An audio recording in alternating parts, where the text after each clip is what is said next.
Hello, today is Tuesday, May the 3rd,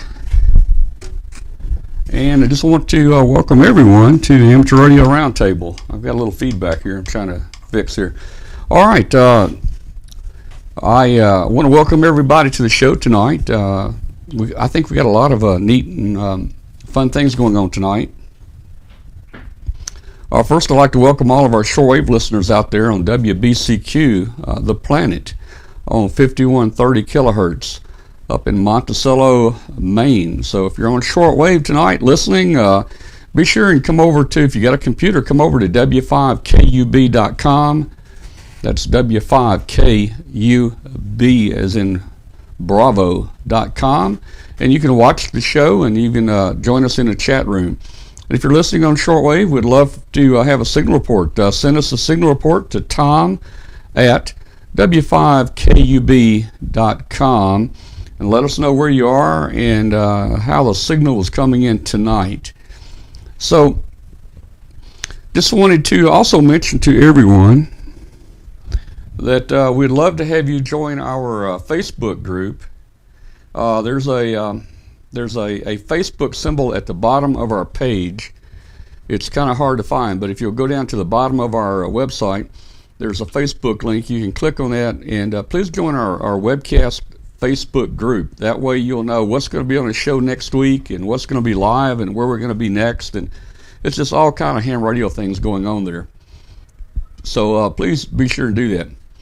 We're going to leave in 2 weeks. Man, I can't believe it. It's here. 2 weeks from today, we'll be going to bed here and getting up early the next morning and heading to Dayton, Ohio for the Hamvention 2016 a big event up there.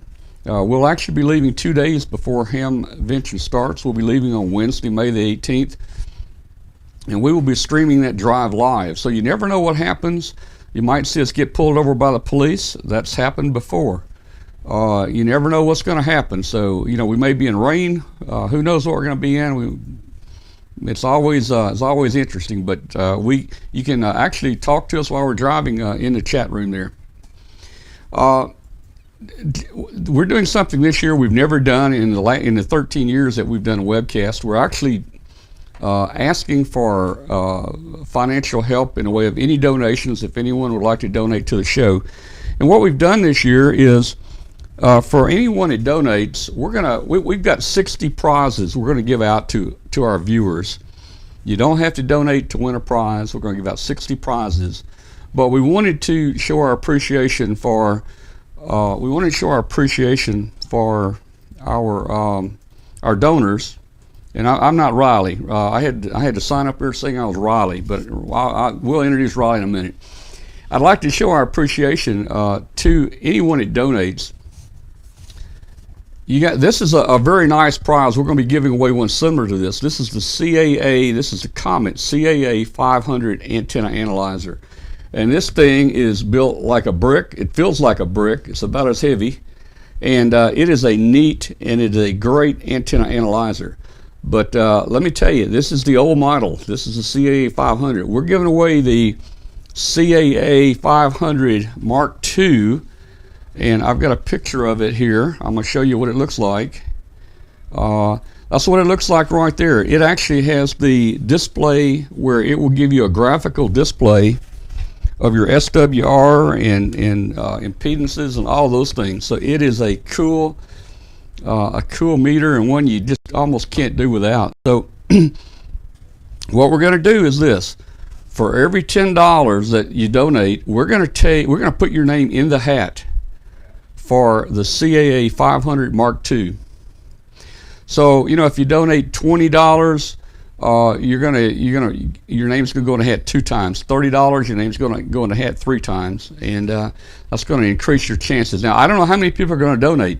You know, if we have 20 people donate, your chances are going to be pretty good. If we have 100 people donate, of course, they'll be a little less, but still, that's a great prize. And even if we weren't giving a prize out, we hope that we are providing a service to you guys that you like, and it's worth it. You know, hey, a Hamvention will cost you $25. So if you can't go, donate a little bit to keep the show on. Just to give you a little background, this show alone, and we work totally 100% on the show, bringing it to you. This show alone is going to cost us over $3,000 to put on. The internet access for the 3 or 4 days we're going to be inside Hera is $700 for the internet, and that doesn't count internet on the road for 10 hours up and on the road for 10 hours back. So we've got quite a big expense. Again, we've covered most of that over the years, but we have had some help, and I really appreciate those that have donated. We really appreciate that. On our website, at the top of the website, you'll see a button that says donate. If you click on that, it'll take you to PayPal, and it's real easy to donate. Hey Tom, let them know that their donation is not going to your donation money does not go to any prizes. All the prizes have been donated by various vendors. And you know, we've got a lot of people that help support our webcast by giving us prizes. Sometimes we'll give away $5,000 or $10,000 in prizes, but we don't see any penny of that. I'd rather have the prizes and give those to you instead of the vendors giving me money, because this way you guys feel like you're part of the ham experience, and you know, you'll win some prizes, I'm sure. So that's what we're doing this year. Donations, a special donation. What we'll do, we'll draw names out of that hat on Sunday, sometime around noon on Sunday, because we'll start getting ready for our 10-hour road trip back to Memphis. But we'll pick a name Sunday somewhere around noon time, and you do not have to be present to win.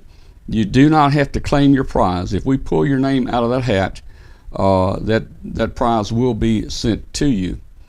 So that's the announcements I have right now about Hamvention coming up. Just one other short announcement. Colonel Wheelock will be with us. Astronaut Wheelock will be with us Friday afternoon and at least Saturday morning with us at Dayton. He came by here and actually stayed at our home last week, and we got a chance to talk over some of our plans. And we've got a really big thing coming up. You know, we try to do some very neat and big and first on this show. Colonel Wheelock, right after Dayton, 2 days after Dayton, he's heading to Russia for 6 months. So we've talked about having him on a show. So what we're going to do, he's going to be in Star City. And if you guys know what Star City is, that is the secretive city about 30 miles north of Moscow. It's their space city, and the security is very tight, and it's kind of a secret place. But you know, he's going to be there, and we're going to bring him in live into our show from Star City, Russia, maybe a month or month and a half or so after Hamvention. Now, here's the deal. We got to be careful what we talk about, because we know that the Russians have his room bugged. He's staying in the same place every time, so you got to watch those bugs, you know. All right, so let's get into our show tonight. Tonight we've got with us a friend and a regular on the show, Riley Hollingsworth. And Riley is, let me get him on here. Riley is K4ZDH. Did I get that right, Riley? You got it. Okay, K4ZDH. And Riley was a special, and I'm going to mess this up. I'm going to say special to the FCC and their enforcement division. What was your job, Riley? That's close. I was special counsel in the Enforcement Bureau for Amateur Radio Enforcement. Okay, and you're very popular among many of the people here. Most of the people know who you are. We set up a segment on the show called AskRiley. You can send your FCC questions in to Riley, and Riley's going to try to answer them. So, what do you got for us tonight, Riley? I pulled down a few questions for tonight, and I don't know if I'll have all the answers, but I promise that if I leave you confused, you'll be confused on a much higher level and about more important things than when the show started. But one question I was asked, how do you feel about incentive licensing in general? And can you see a time when we may go to simply a two-level amateur licensing system, for example, a foundation license and an advanced license such as the UK and Canada? I don't have any problem with incentive license. It seems to have worked well, incentive licensing, and provides good opportunities for people to reach the level that they want to reach in the amateur service, so I don't have a problem with it. What I would like to see, though, at some point, is technicians have more HF privileges. To me, giving them more of a taste of HF operation would be a great incentive for them to move on up in the amateur service. We have a lot of people who come in as technicians and they don't seem to move up. And I think they need a few more privileges in HF and to experience DXing and contesting and PSK 31 and things like that. So I'd like to see that sometime. But as far as incentive licensing in general, I don't have any comment other than it seems to have worked reasonably well. Second part of the question concerns the mesh network. And I was asked, do you foresee a time when the mesh network may grow to be an alternative nationwide backbone network, mirroring what we today call the Internet? I don't know a lot about mesh. In fact, I know practically nothing about these mesh networks. But I have, as I travel around the country, I have encouraged amateur operators to remain independent from the Internet. You know, 10 or 12 years ago, I got a lot of questions about whether we would survive the Internet, whether the Internet would make amateur radio obsolete. Well, obviously that's been answered. The Internet has enhanced amateur radio, and we've blended very well with the Internet. I think we have to be very cautious, though, not to be dependent upon the Internet, because the Internet is wonderful and it's fun, it's convenient, it's extremely delicate. It goes down more and more. You may notice, I don't know how it is in your house, but I'm on a first name basis with a lot of the Comcast technicians, because it's just not that reliable around here. And amateur radio, the average amateur radio station, if the Internet went down, it probably would be a minor inconvenience, maybe related to logging. But we have to keep it that way. If we get ourselves in a situation where we're dependent on the Internet for public safety communications, then we're no better than or offer no more of a certainty than our general communications network in this country. So we've got to remain independent of the Internet and be blended with it and use it as much as we want. Well, we've got to keep our independence from it too and remain bulletproof. Now, to the extent the mesh network can do that, I don't know, because I don't know much about mesh at all. Another question I got relates to remote ham radio. As you see these advertisements in QST and some other publications, and the writer asked, how is that in compliance with the FCC rules, which specifically prohibit communications for hire or for material compensation, direct or indirect, paid or promised, except as otherwise provided in the rules. And that comes from section 97-113. And the question asks why the FCC has turned its back on, or turned its head when dealing with remote ham radio. And I'm not sure that it has. I don't know that the FCC's gotten a complaint about the remote ham radio operation. And I don't know its opinion on that. I don't know how it will rule on it, but there's different ways of looking at it. You have to ask, is it the communications that you're hiring, or is it the equipment? These remote systems are very beneficial to licensees who cannot put up an antenna in their neighborhood because of restricted deeds or covenants, and can't get on the air except from a remote operation. And you have to have an amateur license to use remote ham radio, and nobody would do that, use remote ham radio, when they could send the message themselves. So I don't think it's a message for hire situation. And I don't know that the FCC's ever gotten any complaints about it, but if they rule on it, it would be in the context of a complaint. And we have to step back a little bit and look at the person or group that sets up these remote stations and ask, are they entitled to have some compensation for the expense of setting up the station, the utilities and so forth? I would think so. And I know in some repeater clubs, the repeater club members pay a fee to keep the repeater going. But that doesn't turn out to be communications for hire. So it's not as clearly described in the rules as you might think, and it's going to have to be interpreted. But I don't think you can say point blank that a remote operation is communications for hire, or messages for hire, paid, promised, whatever.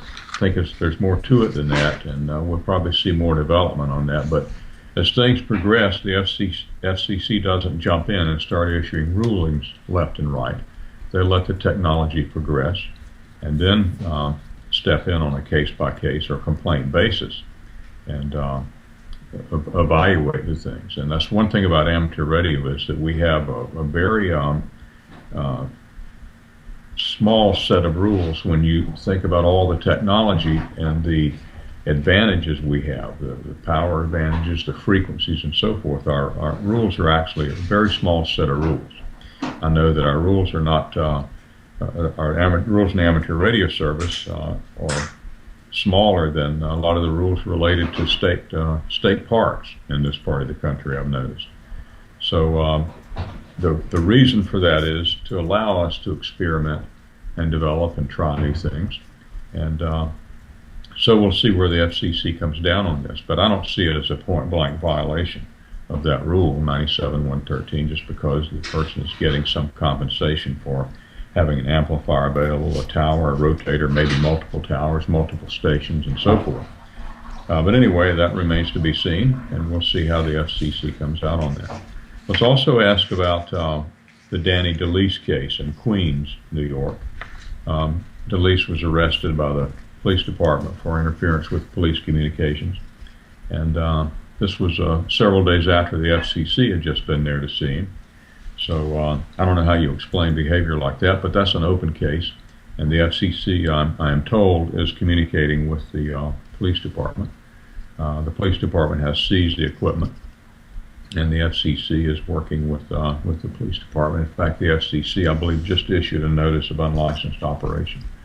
So we'll see how that case develops, but there's not a lot that can be said about it until the New York courts finish their part of the process, and until the FCC finishes its part of the process. Got a couple other questions on your site related to club stations and club licenses. I will answer those directly rather than go into it tonight, because some of those questions can be complicated. And so rather than take up your time, I will answer those email questions directly. That's all I have for tonight, Tom. All right, Riley. Well, look, I've got something here I just wanted to throw out. I think it's in California. I can post the Facebook site, but I believe it's a Hammond outlawed these Bofang radios on his repeater. He says, if you're using a Bofang radio, you can't operate my repeater. Now, since he owns a repeater, I guess legally he can do that, right? He can. It's the repeater licensee is an amateur operator, and he can set the rules for the repeater. What he can't control is the frequency. He can't commandeer the frequency or decide that that's his frequency, but he can decide who operates the repeater. It's the same situation as leaving the door open to your house, and you have your basic amateur radio station in there. You can set rules, and if you don't want certain people to operate it, or don't want certain people bringing in a specific type of equipment, you can do it. He claims the audio is bad, that it sounds crummy, and if you don't have a Motorola handy-talkie or something, it sounds bad. So anyway, it's a lot going on the internet about that. I'll try to find that link for next week. There's a lot of posts on that. I guess he can turn the repeater off if someone tries to talk through it. But my question is, I wonder how he knows.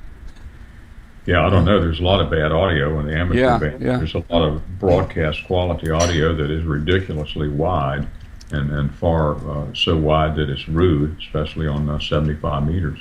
But I don't know how you would tell just based on the audio either. Yeah, I don't know. Well, Riley, thank you very much for coming on here with us tonight, answering our questions, and just tell everybody out there, if you've got a question for Riley, go ahead and send it to AskRiley at W5KUB, and when we get a few questions in queue, Riley will come on the show and he'll answer those. And he's also Riley, I think you contact some of these people personally, don't you? You email them back or yeah, call I do. them? I'll guarantee you an email to them, and if I don't know the answer, which I don't in a lot of cases, of course, I will get them to somebody who does. Okay, so you're probably going to get either a phone call or an email from Riley personally there to help answer your questions. And all right, well, very good. I invite the people sending questions to put their telephone number in there, if they would like to discuss it personally. I don't mind doing that at all. Yeah, I had one other question. I saw a disabled veteran, 100% disabled veteran, and he sent a note, I think, into your mail. And he's saying, he can't travel, and is there a way to take the test online? He must not know too much about ham radio, because I'm sure they could arrange for some volunteer examiners to meet with him and give him his license. Yeah, I remember that question. Yeah. That was a good question, and he just probably did not realize that there are accommodation methods for his disability, and I referred him to Maria Soma at the League, the ARRL, and I'm sure they'll work out something on that. Well, maybe he's listening tonight. A lot of new hams, you're in a little town, you don't have any other hams, and there's a lot you don't know, so maybe... Well, there's Tom, and 25% of the new amateurs coming into the service are coming in because they want to be involved in public service communications. Yeah. And a lot of those come in, they did not come into amateur radio through a club. They found out about amateur radio on their own, and they took the test on their own. And so we want to keep those, and quite naturally they don't know a lot about amateur radio because they're new at it. They're not affiliated with the club, and they haven't gone to regular club meetings to talk to other people. And we need to seek these people out and find out who in our towns got into amateur radio that way, and reach out to them and show them DX communications and PSK 31 contesting and so forth to keep those. But you can't assume that people interested in amateur radio licenses are people who have just gotten a license, came in through a club. A lot of this is just totally independent study, and they could use a lot of help, and I think it's our responsibility to give it to them and help them right along and keep them in the service. All right, Riley, thank you very much for coming on with us tonight. And we'll see you here Katie, again soon. And I guess I'll see Katie in a couple of weeks out in Colorado. Okay, very good. Thanks. 73 to you. See you. Okay, that was Riley Hollingsworth, K4ZDH, retired from the FCC, and Riley is a good old guy, and he'll answer your questions there.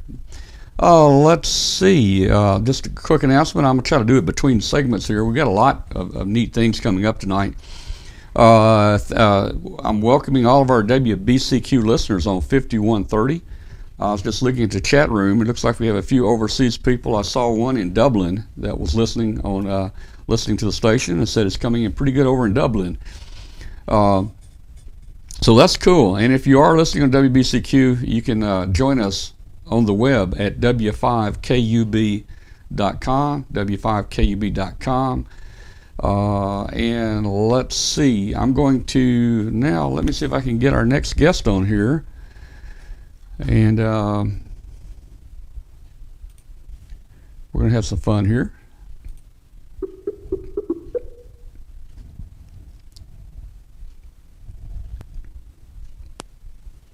Hello, Katie. Can you hear me? I can, Tom. Okay, I'm waiting for there you are. Wow. Okay. Look at that shack back here. All right, let me do some switching here. Okay. Is it okay to leave the chat on while we're going? Sure. Okay. Yeah, you I've can got leave that it on. There but we go. There we go. We got you show. now.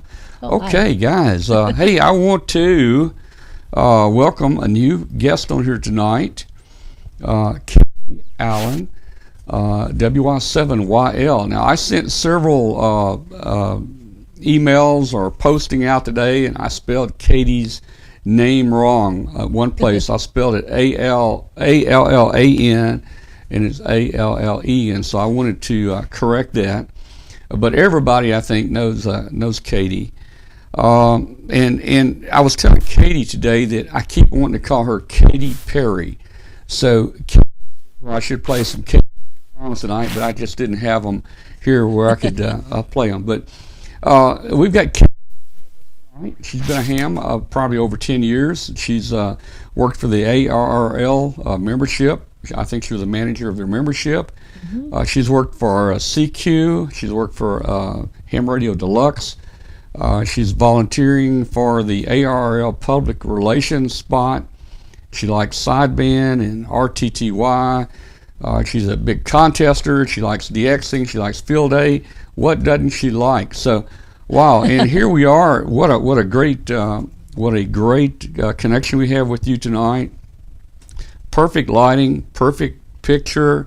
Look at all those certificates in the back, Katie. Are those ham certificates? Why, yes, that's the I Love Me wall, of course. We have to have those in our ham shack. Lots of sweepstakes certificates and some RIDI contest plaques and a few other things in there.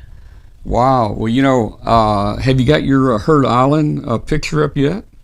It's actually in my office, which is upstairs. My shack is in the basement, but I framed it and I put my Herd Island picture up there. Do you have yours handy? Yeah, I've got it handy for everybody out there tuned in. If you look real close, this was drawn by Jeff K1NSS, a ham radio cartoonist. You may have seen it on one of our previous shows, but this is Herd Island. This is what their tents looked like. This is when they were in Herd Island a few weeks ago. And these are the penguins getting soup here. And I want you to look real close to see who number 1 and number 2 is. I don't know if you can see it here or not. Let's see.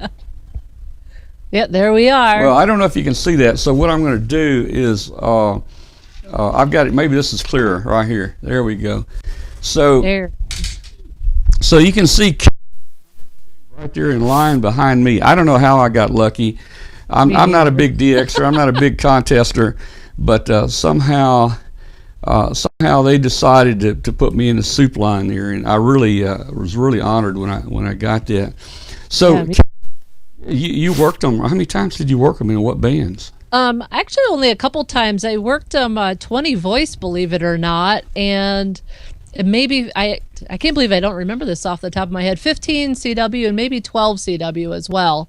For the longest time we just weren't hearing them well, and we discovered actually part of the problem was that we had an issue with our tower and the antennas, and so we were aiming the beam towards them and not hearing them. And then one day we decided, well, let's try long path, move the beam the other way, and about halfway along the way, all of a sudden they came in clear as day, and we're like, something's not quite right. So we realized we needed to make some changes with the antennas. So once we were aiming correctly, which according to our shack wasn't correct, but it was, we were able to hear them. And that was just amazing to get that in the log and actually make a voice contact.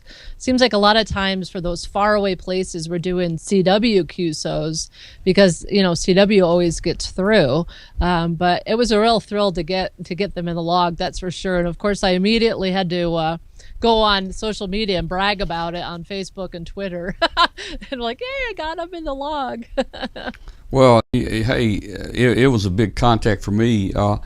Katie, when I moved here about 10 years ago, 11, 12 years ago, I didn't put my tower back up, and I've just been working with wire antennas, and they've been doing fine for me. So it was a real challenge to work Herd Island with a wire. And but the day I worked them, I went out and put up a delta loop, and I turned it that direction. I worked them on 10 meter CW, and I didn't even have I didn't have a 10 meter. I didn't have a 30 meter antenna up.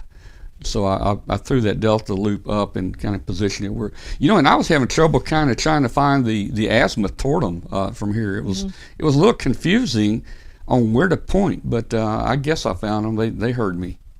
Well, they're so darn far away. It's almost seemed like it was, it didn't really matter whether you pointed one way or the other. It was just really, I think a lot of it was luck and timing and propagation. It really, truly was a combination of all of those, what allowed us to finally get in there and make that contact. Well, when you're down at the very bottom tip, just about the bottom of the whirl, just about any direction you aim. Well, I won't say any direction, but hey, I don't know, man. But I was lucky. I did work them, and they were a great bunch, and we hope to see them there up at Dayton this year. So tell us, hey, you got a special announcement or something, right? We're going to break some news tonight. Yeah, I'm really excited about this. I've been kind of hinting around and hiding the news, but I'm really excited to announce that I've taken on a new job, and I'm absolutely thrilled to still be in the ham radio industry with a dream job. I am now the social media manager for a ham radio outlet. And I am just absolutely over the moon about the opportunity. And it's been about a month now while we've been getting things in place. But if you follow us on Twitter, you might have seen some new activity there. I've been sending out some tweets, and we have brand new Facebook pages for both Ham Radio Corporate, Ham Radio Outlet Corporate, as well as each and every store has its own Facebook page now. So if you go on Facebook and search for Ham Radio Outlet in your favorite local store, you'll be able to, I hope you'll go by and give us a like, and you can keep up with what we're doing. Of course, it's going to take a little bit of time, but really what I'm going to be doing is all of the social media for Ham Radio Outlet, everything from Facebook, Twitter, Foursquare, Instagram, Pinterest, Blab. I'm going to work on doing some videos on Periscope while we're in Dayton and other locations. I'll be writing a blog. Everything we can do to really get out and be active with the ham community and all of our customers. We are, after all, the largest ham radio retailer, not only in the country, but probably the world, with 13 stores around the country and online. And honestly, it's really like a dream come true. I've been a ham for, like you said, just over 10 years. And we certainly buy a lot from Ham Radio Outlet, and we have friends that work there. And when this opportunity came about, it was just literally like a dream come true. And I just can't tell you how thrilled I am. And I'm really excited to share the news tonight to let everybody know what I'm doing now. So I hope everybody will go visit us on Facebook and Twitter, and be ready to share and look for some fun things happening. And so my big news of the night. Well, hey, everybody around the world knows now. You got the news out on Amateur Radio Roundtable, and I know one guy in Dublin's listening tonight. So yeah, you got your story out to somebody in Dublin. So that's cool. Well, let me tell our viewers that we're planning on you joining our show. And we're going to regularly try to have you come in with some kind of segment. We don't know what it's going to be yet. Maybe you give a segment. Now, you just did a marathon here a while back. Yep. Well, I have half marathon, and yeah. I've done 4 of them now, and I'm actually giving up the one I normally do in June to do something else. But yeah, that's fairly new for me. I've always been not an athlete by any means. I was, the kid playing piano in marching band. So at about 40 years old, I decided to try running, and successfully done a few half marathons now. That's kind of fun. And of course, I have my volunteer time with the ARRL. I'm a member of the Public Relations Committee. This is my 3rd year doing it. Last year I was a chairman, and this year Scott, W9WSW from Michigan State University, go Spartans, is the chairman, and we'll be spending some time together in Dayton this year. And so yeah, I've got a lot of different things, and it's just everything about ham radio in my life. Yeah, so it may be we talk about some of the things the ARL's doing. It may be that you talk about some of these marathons and ham radio that are lined up and down the route, or there's just so much. I know you're a big DXer, you work contesting, so there should be a lot of exciting things that you can bring to us on the show. The show gets kind of boring at times, so we're trying to liven it up a little bit. Well, I can help you with that, I'm sure. and you're going to be in Dayton this year, and yes. We hope to have you come by and set some time aside so I can give you the microphone, and you can get in front of the camera, and I'll go off and buy me a hamburger somewhere, and I'll just look around out there, and everybody when they walk by, you can just grab them. You'll have so many guests there, so. That would be a lot of fun. I just saw the chat room that at WB50RT, one of my friends from New Mexico, said he played tuba. Well, I played the tuba as well, Ed. I played the sousaphone in marching band and the tuba in concert band. So there you have it. Well, hey, you know what? Do you have the tuba now? Oh heck no! That was high school. That okay. I was going to say, years ago. When we have our hangout part toward the end of the show, we do a little bit of everything. And one night we may have you play the tuba on there. You know. I'll have to go find one. Yeah. It's been a lot of years. I still have plenty of hot air for it, though. Yeah. Wow. This is really exciting to think about a new phase in our show and bring you in. And hey, you've got such a wonderful camera there. I mean, everything looks so perfect there on your end. I mean, the colors is good and it's nice and sharp, and your pictures are all lined up there. And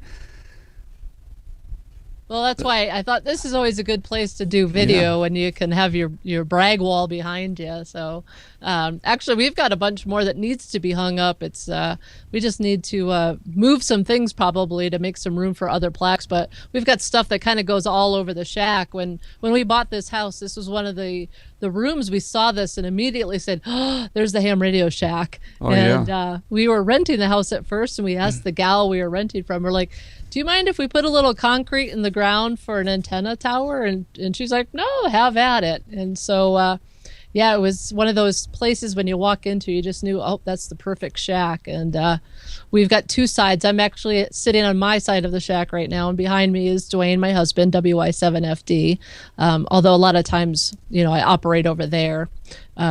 My side of the shack is a little bit out of whack at the moment, but I'll be on the air this weekend actually for the 7th Area QSO party. We have a special call sign, a club call that we use for the QSO parties, and it's WI7QP for QSO party. So if anybody's going to be on the air this weekend, give a listen for us for WI7QP. Do you have your own radios on one side of the room, and he has his radios on the other side? Yeah, kind of. Well, that's kind of cool. Do you ever interfere with each other?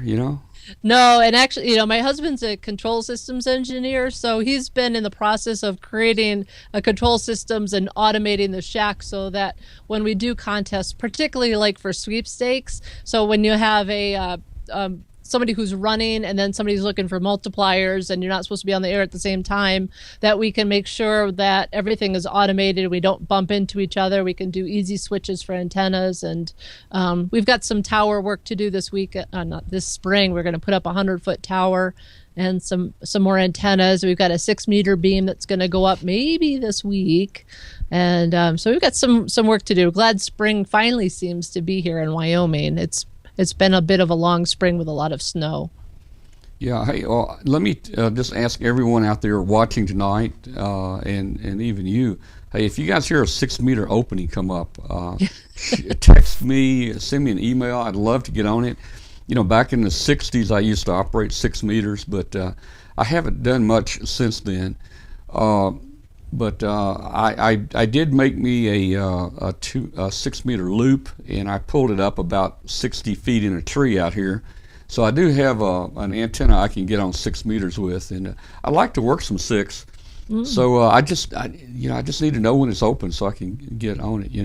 There was an opening today because I was talking to my friend Chip, K7JA, and he sent me a message that he worked one of my Wyoming people over in Casper area. I'm suddenly forgetting who it was, but yeah, I know he made a quick contact on 6 into Wyoming today, so tis the season for 6 meters. So, hey, how's the weather been out there? You guys still getting any snow out that way? Well, we had snow just a few days ago. It's melted, and today was about 65. So I'm hoping, but it is spring in Wyoming, and we do get snow. I've lived here about 7.5 years now, and I've seen snow every month except for August. So it's always possible, but I'd be really happy if it would just stop snowing and just give us a little bit of rain. And my neighbors, I kind of live in a fairly rural area, but it's a little neighborhood, and one of my neighbors has sheep, and there's a new little lamb down there running around, and there's ducks and chickens, and so I always enjoy sitting outside in the morning with my coffee and listening to all the farm animals. It's kind of funny. I always say I feel like I live in old McDonald's farm out here. Well, you're mentioning putting up I think you said a 100-foot tower. Let me tell you, I had a 100-foot tree come down last week. I saw the pictures. That was scary. When Astronaut Wheelock was with us, we lost power while he was here, and actually I heard a big limb, about a 4-inch diameter limb, fall, and I heard it go thump on my building out there and fall. So I went out and I looked, and I saw it laying on the ground. And then just within a couple minutes, we've, probably 85 feet, at least 85 feet of tree just starts kind of going like this, and I'm watching it come down. It goes right over my building out there. It goes over the top of the 23,000 volt power line and snaps it. And it's still on my building out there. I met with my tree people today, and it's going to take a 36-ton crane to get back there. As soon as the ground gets dry enough, we're going to have to take a crane back there to lift this thing off the building. It actually did almost no damage to the building, so I'm very happy about that. It's going to do some damage to your wallet getting it out of there, I'm sure. My goodness. Yeah, I say, I don't know. This could be a $3,000, $4,000, $5,000 remove the tree deal, so I don't know. Wow. Well, at least, like you said, at least you guys were safe and that your home wasn't injured. And the big thing always is, buildings and things can be replaced. We can't as easily. So I know I saw a lot of people posting on Facebook, and everybody was very thankful to see that you and Kathy were okay. Yeah, well, we were fine. But the worry is I've got about 15 or 20 of those same trees all around my house. So I don't know. You just got to take it when it falls. You just got to pick it up after it falls. So yeah, that's for sure. I think we're pretty safe in here.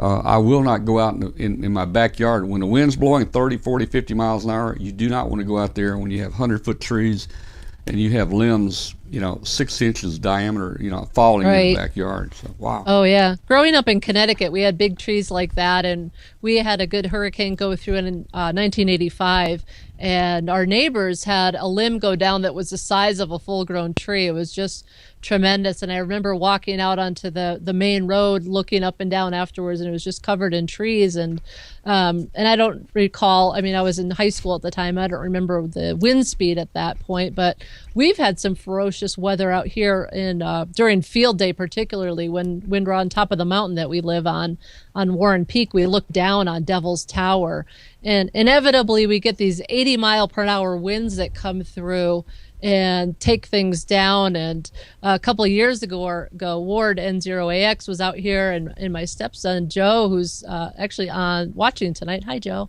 KC0. Oh my gosh, I'm blowing his call sign. Sorry, bud. I got to look it up real quick.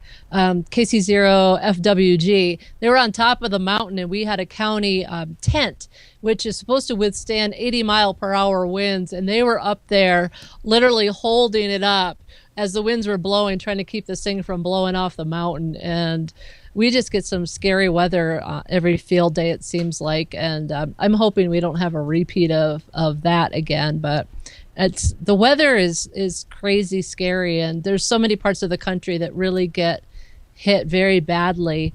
And I think we're actually pretty lucky here in Wyoming. We're fairly temperate, even with those big winds that we get at field day time of year. There's several comments in the chat room. You'll probably see them a little later. Jerry says he'll be looking for you in the Indiana QSO party. Right. All right. Where are you going to spend most of your time? Let's see. Wherever I can find a spot, park it and bark it. Yeah, someone was asking, are you going to be at the HRO booth at Dayton? Yes. Oh, hi, Lee. Yep, I'll be there, and I'll also be out and about. I've been kind of putting together some plans. I plan on hitting up some of the forums to do some quick photo and video, interview some people.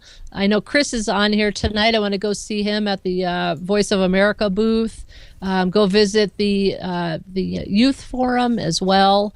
The HF experience that's going to be going on, and the ARRL booth. Marty was KC1 Chicken with Fries was talking about that last week. I got to meet Marty in person. Yeah, me too. Yeah, he was on the show last week. On social media, so I'm pretty excited. Marty is another one I could just turn the show over to, and I wouldn't have to worry. He could do the show. I mean, he could for sure. He's got so many programs going, and wow.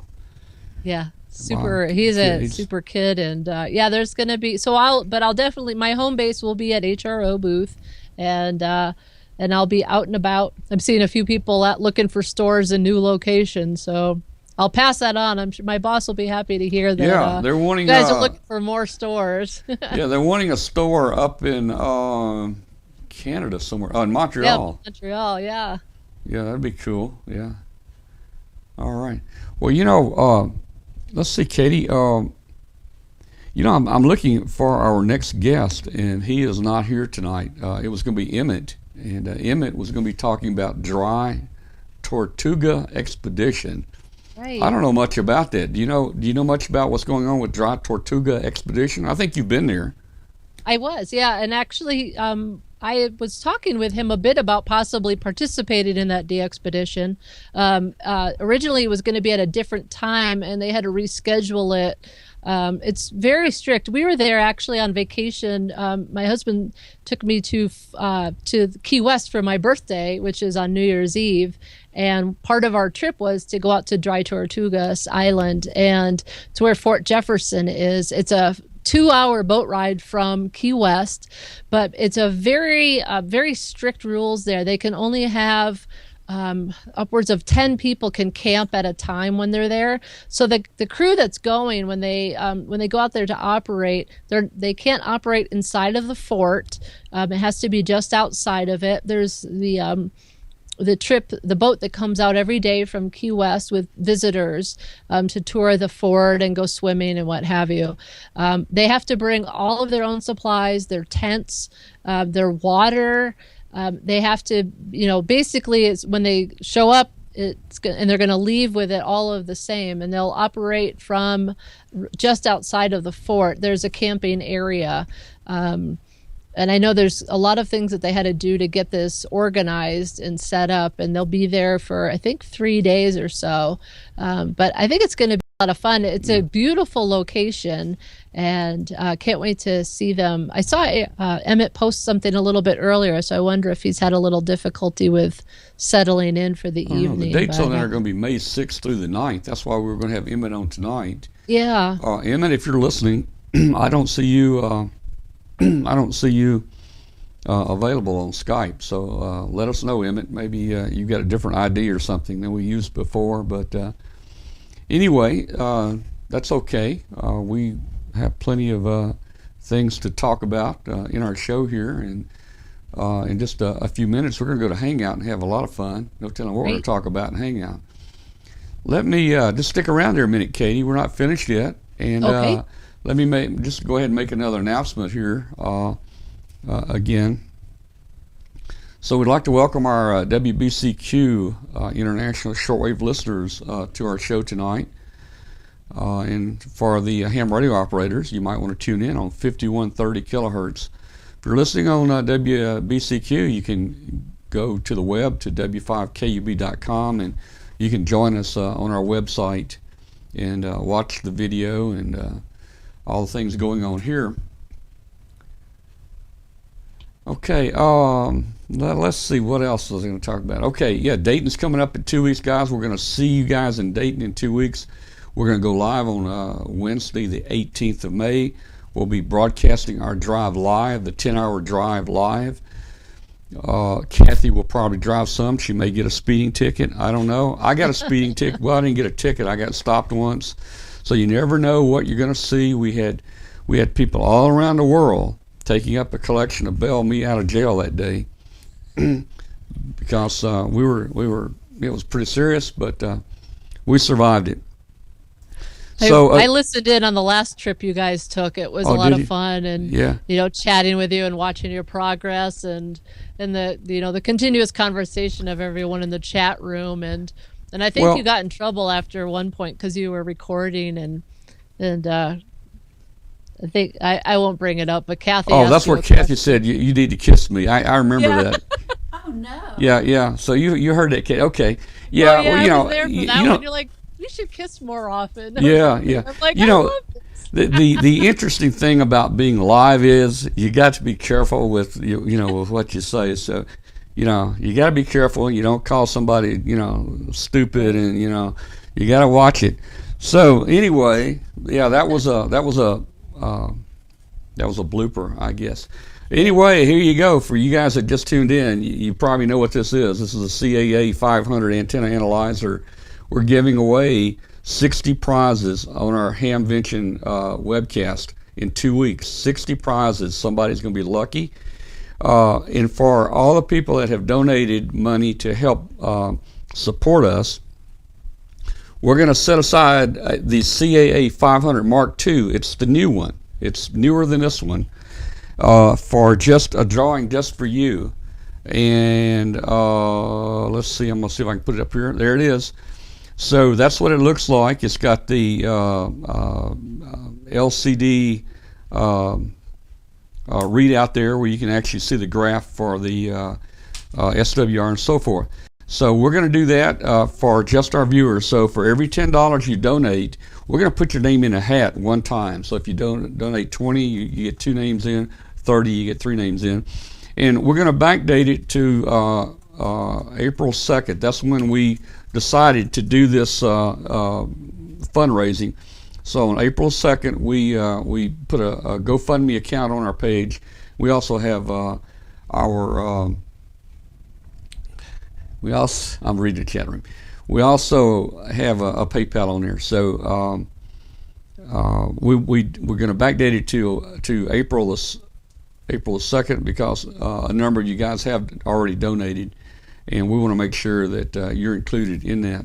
You don't have to be present to win that prize. We're going to pick a name noon on Sunday, and we'll ship it to you. And tell them who donated it.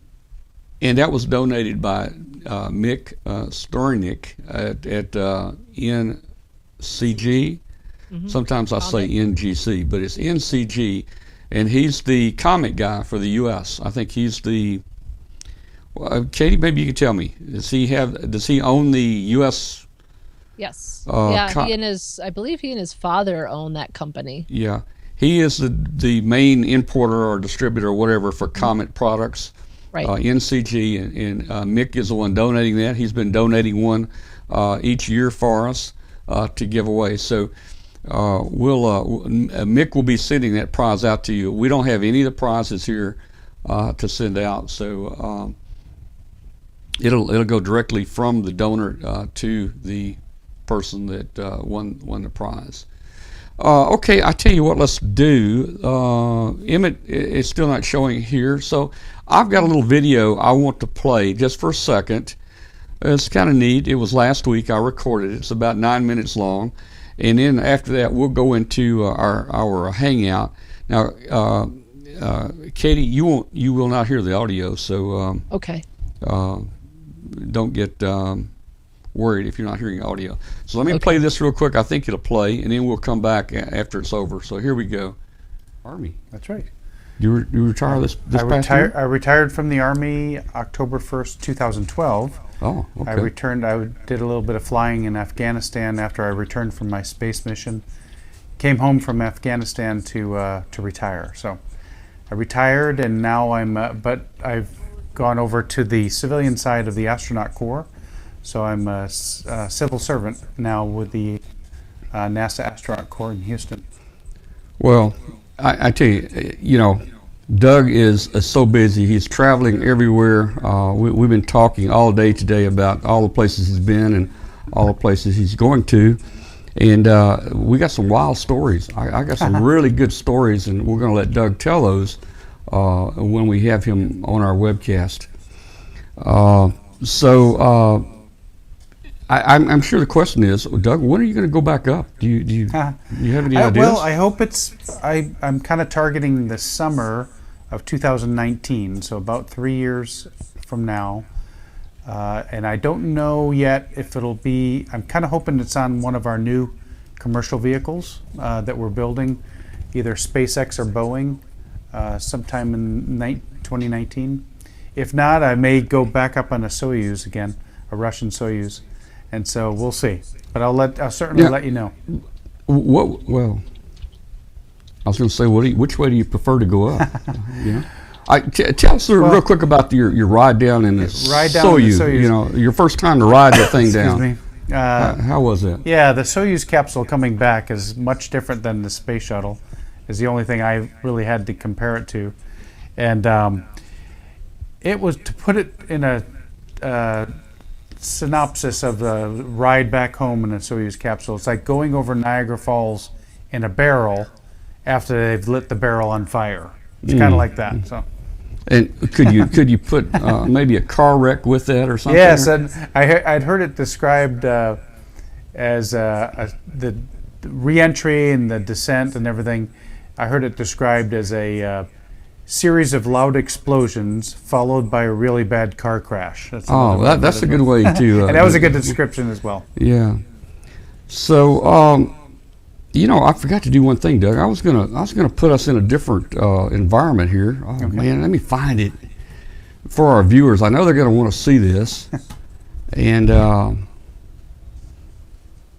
think that's it right there. There we go. Now, now we got Doug. We're looking Now out we the got windows of him. the space shuttle. We got him where we need. Now, this is a space shuttle right here. That's a space shuttle, and these windows that you see above Tom and I are actually the windows on the, when the shuttle is on the launch pad, they're the windows that you could see out down into the flame trench.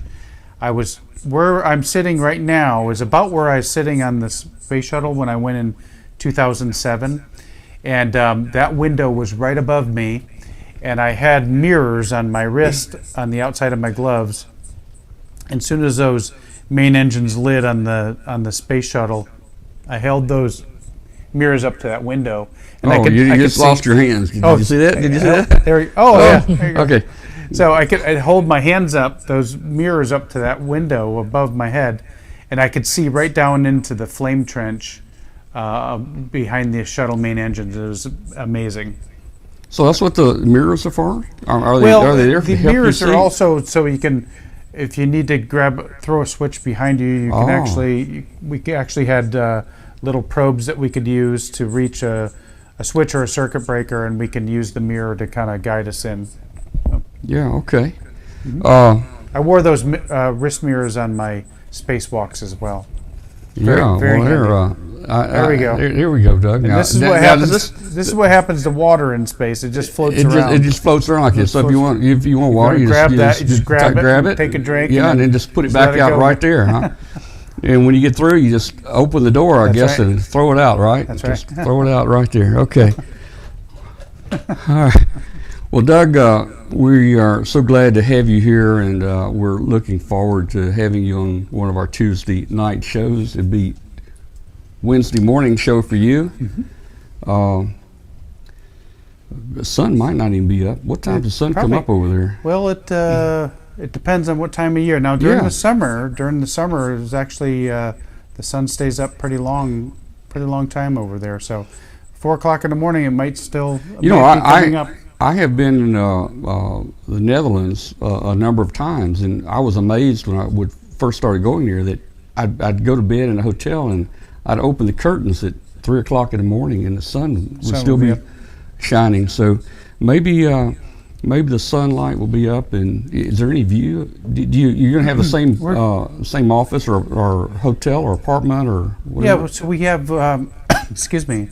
We actually have small cottages over there where the crews live, and the director. I live in this very small cottage, kind of. I wouldn't call it the forest, but we're kind of on the edge of a large forest expanse that goes to the east of Moscow. So you feel like you're out in the country. It's actually quite nice. So is this cottage reserved for you, the same one every time? That's right. Yep. So you have a permanent office over there. I have a permanent office there, and I already know the bedroom where I'm going to sleep, and the kitchen where I'm going to prepare my meals, and ready to go. What kind of food do you get over there? I've never been to Russia. What kind of food do you eat? It's interesting where they have markets now very similar to ours. And of course, a lot of their staples are root vegetables. They have a lot of beets and rutabaga and onions and carrots and things like that, things that grow in the ground during the growing season there. And you can find decent meat and at the markets, and bread. Their bread is wonderful. So, well, Doug, again, thank you for dropping by for this quick little announcement about our show. We don't know when it's going to happen, but it's coming soon. So people just stay tuned. Awesome. Thanks, Tom. All right. Thank you.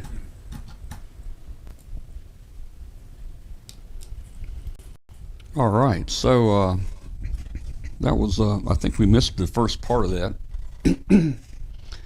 Hopefully that was some rough video I recorded when Doug was here last week. Hope it came through okay. And then,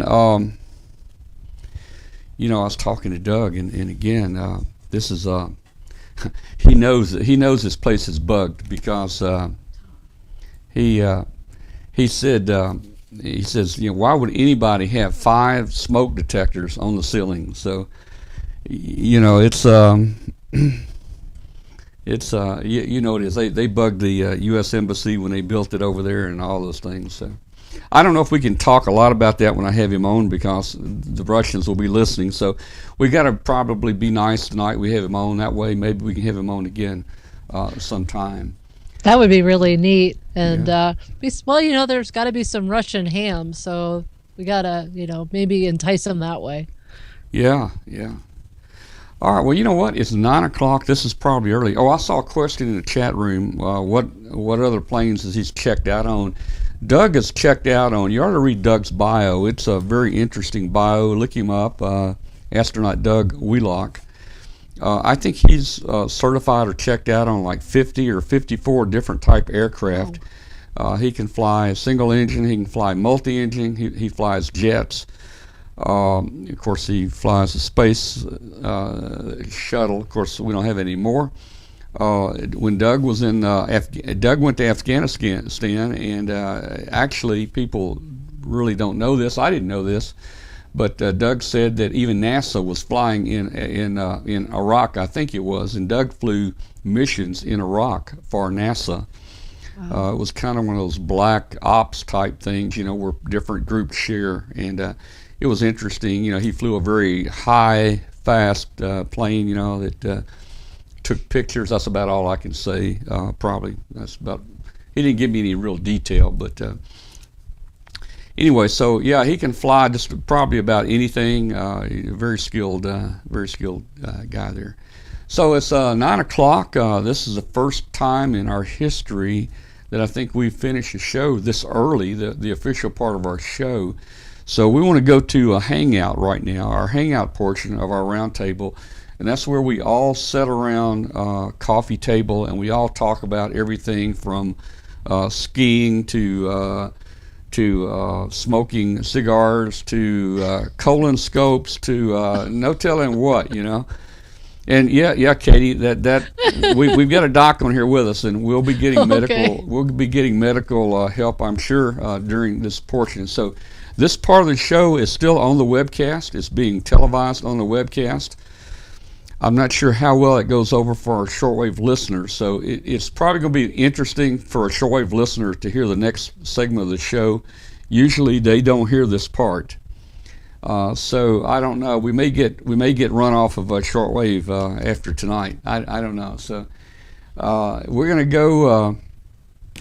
I'm going to hang up with you. Katie, and then I'm going to bring Hang Up into the show. Hopefully we'll see you there. I think, Kathy, did you put the link in? Twice. For Hangout? Okay. There.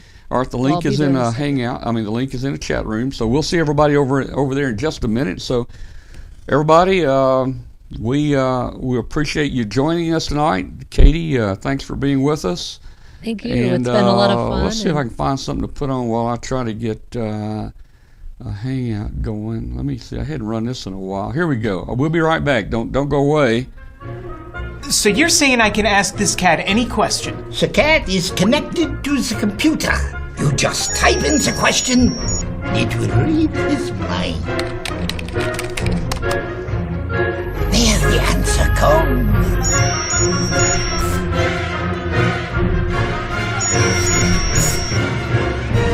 You're the man! I've been looking for this for weeks.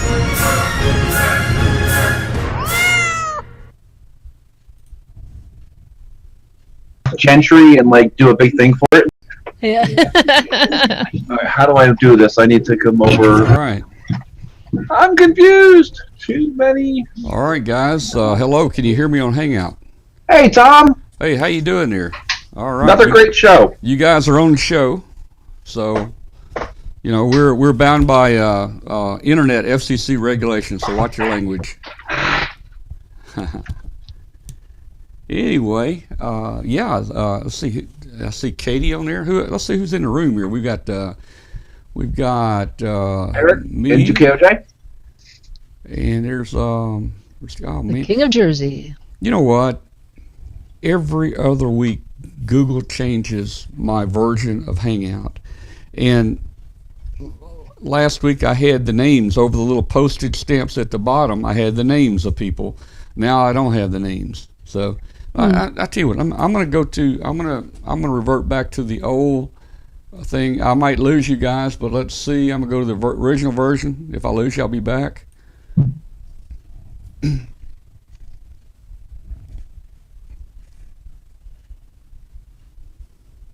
Okay. Did you have the old Miss Net tonight? No, that's last night I had it. Only 60 check-ins. It was probably one of the lowest check-in nets I've had in a while. 40 was just ridiculous. 40 just drove me batty last night. To where I took 800 milligrams of Motrin just so I can finish the last hour. Oh my gosh. It was brutal. Well, I think I just saw something that Dr. Tamitha put on with the band's kind of going completely again. Miss Net tonight? No, that's last night I had it. Only 60 check-ins. Probably one of the lowest. If I'm going to be over here, I should probably move my camera there. See, that's better. All right, let's see who we got in here tonight. We've got Ed in here. I don't know who Ed is. Let's see. We've got. Oh, is that you? Okay. Yeah. Okay. I was looking at the bottom. I was going to cross it. We got. Well, let's see. Eric. We got Eric in here. We got Ed in here, and there's Jerry. Jerry's down in Dallas. We got Jerry. Katie's joined us. Lucas is on. I don't know if Lucas, if he has a camera or not. I can't believe Doc is not on here, and William, NE4RD, where is he? There's Doc. Hey Doc, how you doing? Good evening. How you doing there tonight? Oh, just right. Very good. NE4RD may be in the last week's chat room. You mean the last week's Hangout? Hangout, I'm sorry. Yeah, we use the same Hangout every week. Okay, well, he was just on. Okay, he should probably be back in here in a minute there. So there we got, he always smokes a big cigar with Doc there. Doc's out in eastern Tennessee. And William's out in Montana. He's out toward Katie's way, I guess. I have to think about my geography. Montana, where's that in relation to you, Katie? Oh, Montana's just north of us. I can get there about it's about 45 miles to Montana from here. Oh, there you go, Eric. Yeah, he was showing us a map of Africa. That's not going to help me. Yeah, hold on. Yeah. Focus. Oh, let's see. Focus. Okay, yeah. Well, I know it's kind of out west somewhere there, so I know about where it is. They taught me that in school, but. Wyoming's underneath Montana. That's right. Oh, okay. That's what I thought it was. Yeah. Yeah, actually, I thought Montana was above Wyoming. I thought so too. That's why I looked it up. Yeah. Oh, it is there. Yep. I just reversed it on Katie, I want to ask Katie a question. How long did it take you to get your triple play? I haven't gotten it yet. That's my husband's behind me. Oh, okay. And he actually, right when it first came out, he probably would have actually gotten it done sooner, but he sat on the radio giving away Wyoming for a ton of people, so he actually finished a little while after he could have. But I need to finish up on the digital piece of things. I worked all states ages ago, but I need to just spend some time in the shack and finish her off. Okay. You're always in the shack, Katie. Not as much as I should be. I haven't been on the radio enough lately, so I'm glad I have a good excuse this weekend with the QSO party coming up. You can do your WAZ on all bands on a QSO party weekend, I've always been told. Yeah, easily, I'm sure. We got WX4 TV now. WX4 TV. That's let's see. He's down in Florida. That's gee, man. Oh man. He's dad to Hope and Faith Hannah. Yeah, that's all the Faith kids. and Hope's dad. Gee, I'm drawing a blank on a name right now. James Lee. Thank you, Kathy. Thank you. Oh, I see W7UDI just showed up. We're in trouble Okay, James is now. asking how to get in the hangout. James, yeah. Hey, who's that right I there? gotta grab the right microphone here. Steve. Hey, Kathy, would you send the link out one more time? Because James is asking. James, if you'll click on that link in the chat room. William, you don't even look like yourself. You don't even look like yourself, man. You get a haircut or shave your mustache off or something. I'm out here on the porch and I'm using the iPhone, so. I mean, you're outside or somewhere. Yep, outside on the porch. The weather must be getting better. Oh, look at that! You got green grass back there. Oh yeah. William is usually in his garage with a heater running, trying to stay warm and smoke that cigar. True that. Oh, let me put the phone number up for people that don't want to use Hangout or can't use Hangout. Let me put the phone number up, and we'll let people call in. Let me adjust this number up a little bit here. There we go. So the number is on the top of the screen, and for people on shortwave listening, we'd love to have you call in. The number to call in is 901-286-1116. 901-286-1116. Give us a call and join us, even if you don't have a camera. So, all right, let's see who we got here. Steve, let's see. Hey, Tom. Who is Steve? Have I met you, Steve? Oh, the last time we met was over in Dayton, over in the Heil booth. Oh, okay. I got you. Where are you located? I was with Bob, and you came and did an interview with Bob, and then we were doing... Oh, yeah, but I mean, where are you right now? Where's your home? Oh, I'm in Washington State, Ellensburg. Oh man, we're pulling in some long distance tonight on the show. We're getting wide. Let's see how many states we can work tonight on the show. Let's see. Too bad it's not RF, right, Tom? Yeah. Too bad it's not RF. What are you doing? Some nice QSL there, man. Yeah. Well, let's see how many states we got on here. We got Dyer's, Tennessee. I don't know where Ed is. Eric, where are you? You're 5 and 9 in Tennessee. All right. Where's Eric? 5 by 9 in the great state of Jersey. Up in Jersey. Jersey. Jeffrey. Hey, there's Jeffrey. Jeffrey. Now wait a minute. We got 2 jerseys on now. We got Jeffrey up in Jersey. The room was full for a while. I couldn't get in. Oh, Wait, you got 3 call in Jersey, you're booted. Hey, what can I tell you? Forget about it.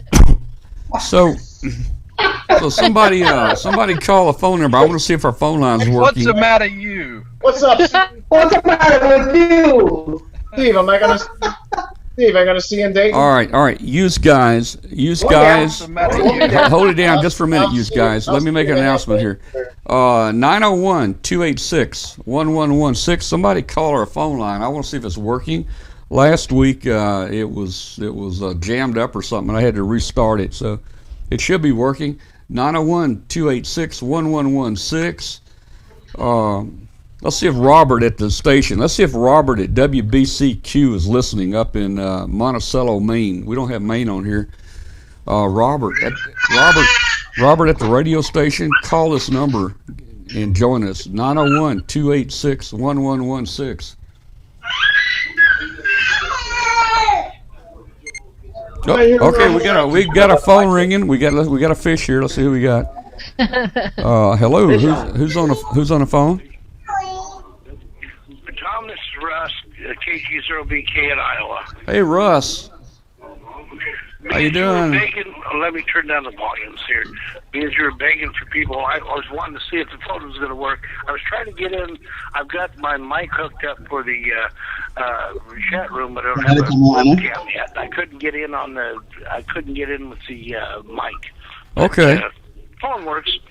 All right. Well, hey, the phone's working. Thanks for helping us test it there. And we got another call coming. Let me grab that other call, Russ, real quick.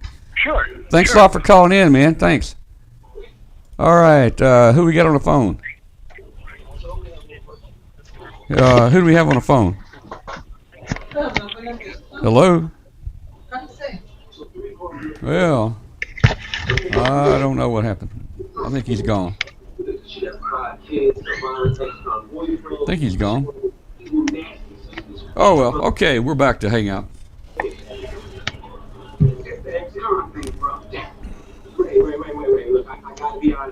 All right, somebody, let me see who that is. Somebody has got their...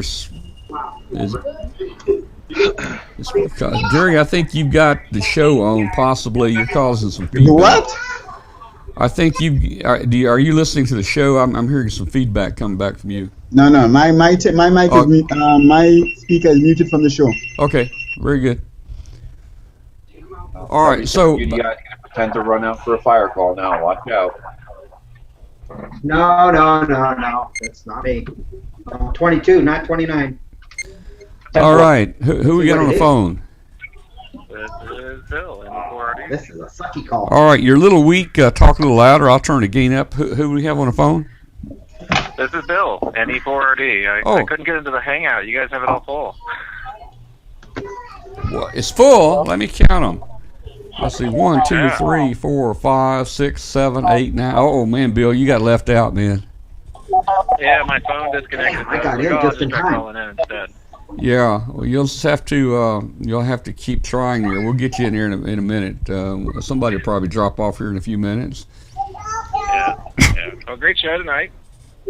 Yeah, I thought it went pretty good, and we'll have to do the Tortuga deal probably after that happens now.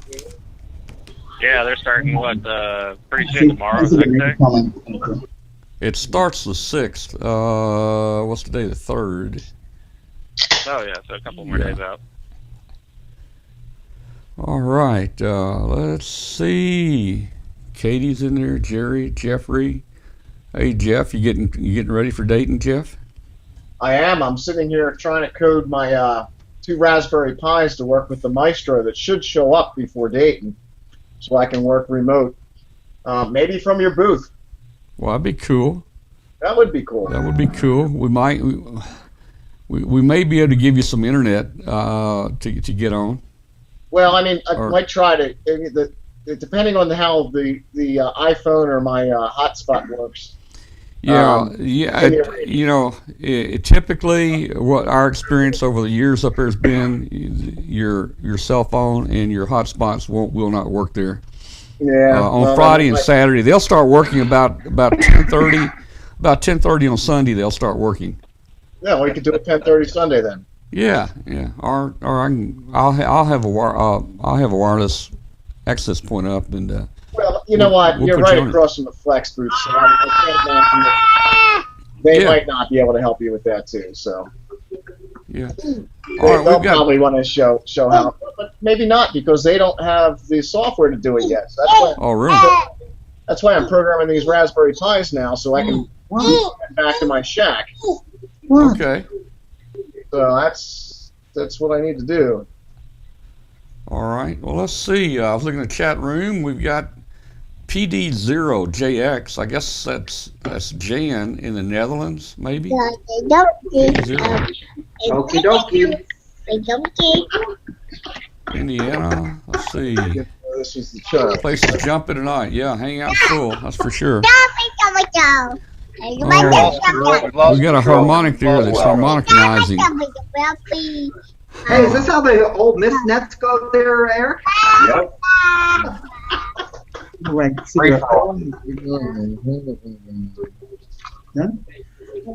can't. Tell the guys good night. Tell the guys good night. Good night. Good night. Good night. Good night. Night, sweetheart. Good night. Bye-bye. Bye. Bye-bye. Wait a second. Do I see Dwayne? Who? No. This can't be. Who's that? Yep. We got the boss here. Somebody call 911 because Dwayne is actually on with Katie at the same time. Yeah, Katie, you're gonna That's have great. to. I actually got him home with me. You're gonna have to introduce us there, Katie. Hey, Eric, we are 911. You're going to have to introduce us, Katie. Yes. Can you introduce? Can you introduce? Yeah, here is my hubby, Dwayne, WI7FD. You be quiet, Steve. Okay. All right, cool. I figured he'd be over on his side of the room operating tonight. Yeah. Well, the amp makes enough whir that it would make a volume bad on the system. Tom, when you need to play the show back later, when Katie told you that there was 2 operating positions, your face was priceless, Tom. Oh, mine was. I don't even remember that. To tell you the truth, I get kind of preoccupied with switches and knobs here, but yeah, I maybe so. Yeah. You had the look on your face like 2 operating positions, and they do it separately. Yeah. Well, I usually don't get to see the show until I look at the reruns. And of course, the reruns will be available tonight. If anybody missed the show, you can tune in tonight. We actually have provisions for a 3rd operating station, but we just haven't put it together yet. Yeah, well, that's cool. All right, Ed's on there at WB5ORT. He said he's dropping out of Hangout. So this has like a finite amount of possibilities, right? I hit the mouse, it goes like this, I'm done, 6 months old, right? This can be taken around, up and down, can be chewed, take it anywhere. It becomes a toy, right? Any self-respecting cat I know would reject that sad little cat toy for that sponge any day of the week. Thus, the symbol of the sponge in this house. Now, there's only... I think it's Mitch. Mitch is talking. Mitch? What are we doing here? Yeah, I think that audio was coming from Mitch. I'm not sure he was talking or if that was just other audio. How you doing, Mitch?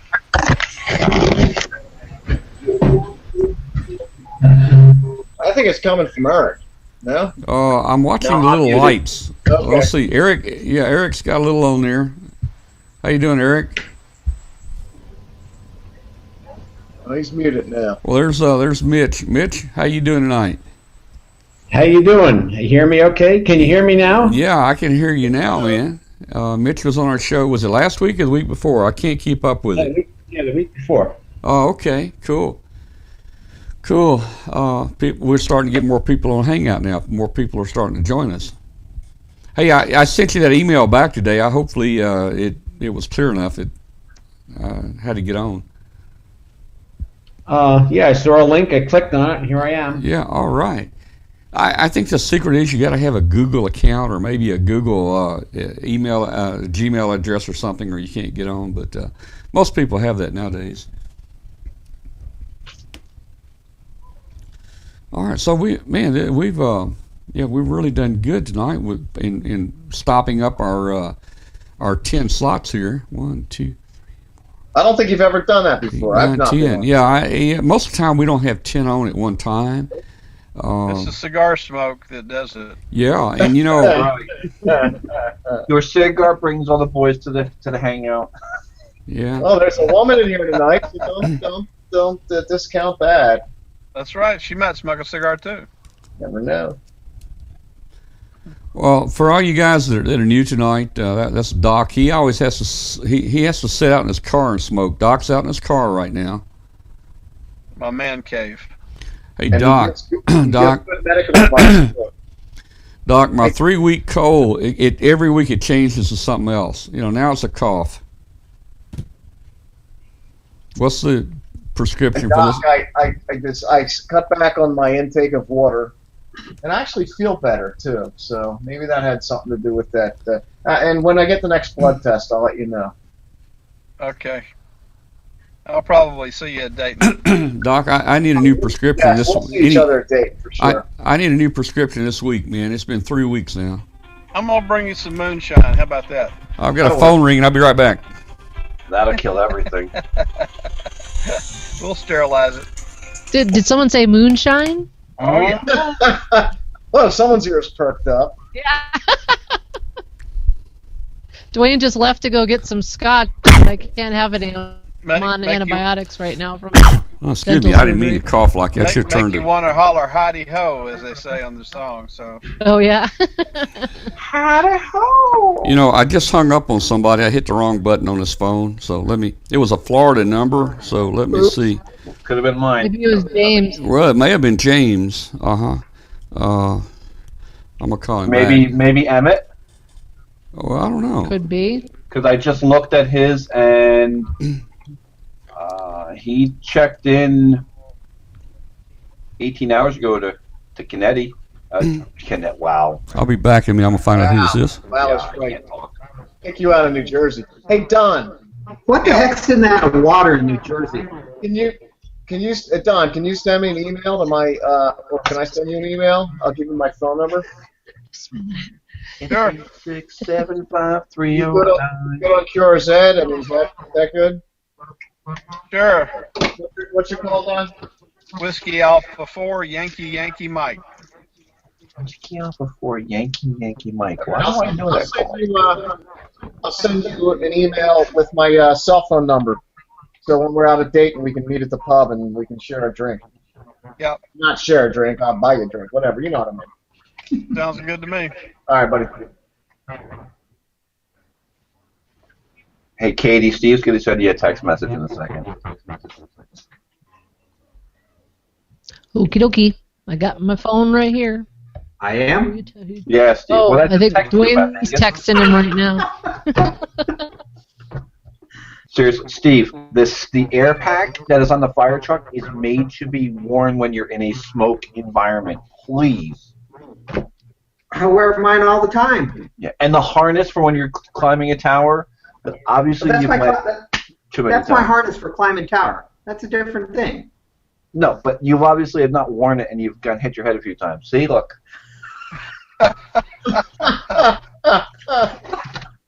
just in case anybody's not aware, I did 4 years in the Navy, and I really should have been a comedian instead, apparently, because all the toxic waste fumes from here in Jersey have really completely destroyed me.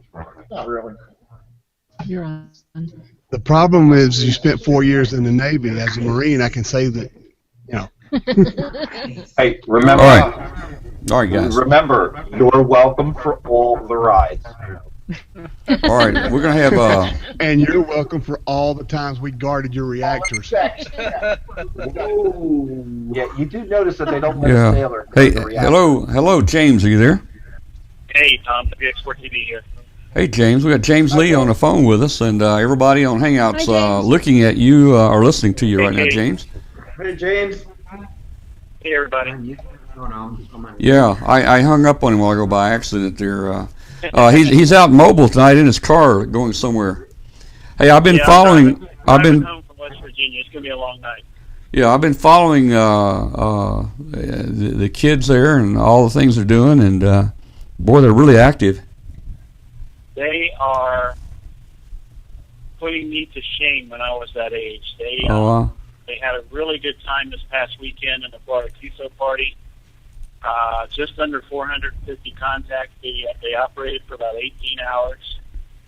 Did an outreach, sort of like a mini field day.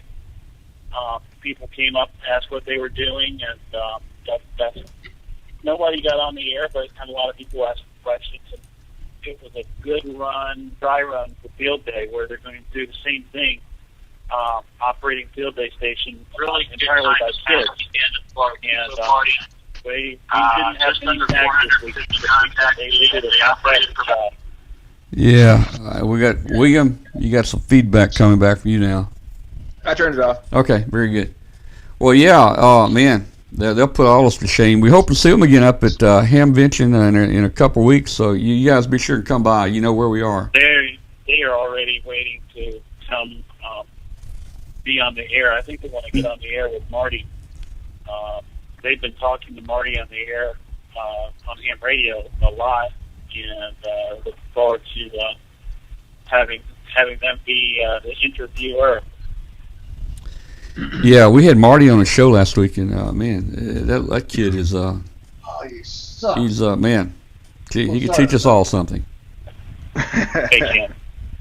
Well, you know, it's 9:30. Normally we run audio on WBCQ for an hour and a half each Tuesday night. So I imagine Robert at WBCQ is going to turn us off because right now probably our discussions aren't very good for shortwave listeners to listen to. They probably don't know what's going on right now. So They probably don't. Hey, yeah. Tom, you know, I did.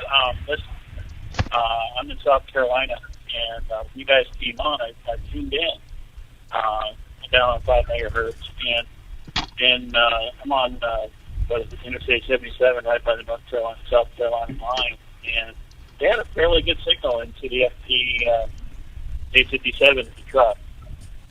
You know, it's funny, the signal. I mean, gee, some states don't even hear it at all, and of course the noise level in some states is booming in. And like we usually have someone in Dublin, Ireland, and a few people in Europe that listen to it every week, and it puts a pretty good signal over that way. And that's off the back of the antenna. The thing is actually aimed toward Mexico City.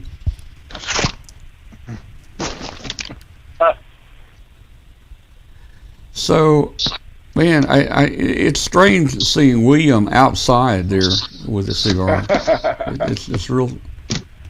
This is not normal. Yeah, I'm having camera problems, of course. Well, probably all that. You know, William's not normal anyway. that's right. And with all that smoke coming out from under his garage, are you in the garage, William? Yeah. Are you on? You got a roof over you? Is that a garage door? No, this is a covered porch. Okay, porch. With all that smoke coming out, I'm surprised the neighbors hadn't called the fire department yet.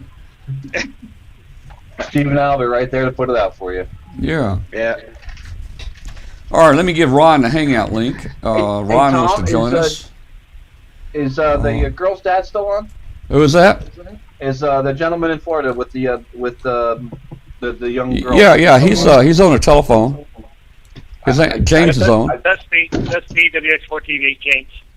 This is Eric, N2KOJ. I just wanted to tell you, I got licensed at 12 years old, and you should be very proud. You have some absolutely fine operators. I have a 7-year-old daughter, a 5-year-old daughter, and an 18-month-old, and 7 and 5-year-old love the radio. They're going to get their tickets. You should be very proud. I definitely hope to work them one day soon, and keep doing a great job. As you should get like that Dad of the Year at Dayton, my friend. And thank you. The kids, I don't know if you guys saw them when Tom had them on the show, I don't know, 3 or 4 months ago. I guess back in November on actually Big Dennis' birthday.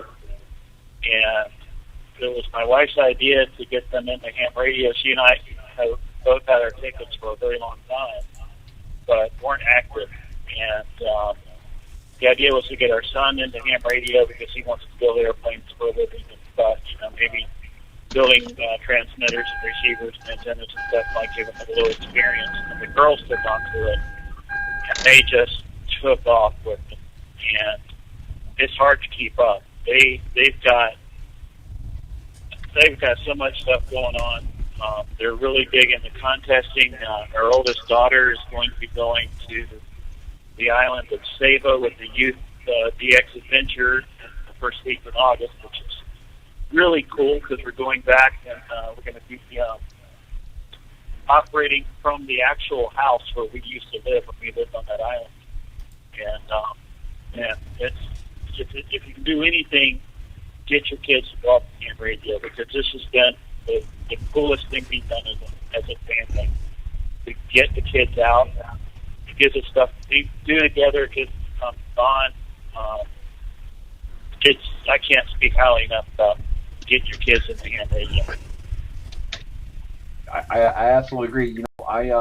When I was obviously that age, 12 years old, my dad had realized that back in '89 they didn't have these ADHDs and stuff like that. I'd be honest, first one to tell you, I was definitely ADHD, and getting into ham radio was like the best thing I think could ever happen to me. And so instead of going out and getting in trouble and getting bored, I when I got my ticket, 10 meters was like the greatest band, 5 watts, and literally you were just working everything. And ham radio is definitely and it brings you closer too. My dad unfortunately was a silent key, But it brought us together. We were best of friends, and it's helped me to this day. And look, I mean, all these friends. I mean, I could look at everybody in the hangout here, everybody in my logbook, and I would be more than happy to call them a friend. And it's amazing. And my one daughter did a thing on penguins, and they were talking about Antarctica, so I sent her to school with my RN1 ANC QSL card, and they just thought that was cool. Like, hey, we're learning about it, and I told them you could talk about it. So, it's a great job. Really cool. Definitely just, and I wholeheartedly agree. If you could do something with your kids, get them involved in the hobby. It gets a little more expensive, but it's much more worth it.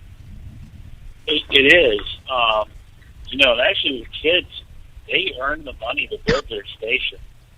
And they did some horse trading, but they earned the money and built a really nice dough box. And right now they're working on a communications trailer, which they'll put on their website. They'll have it out at Field Day.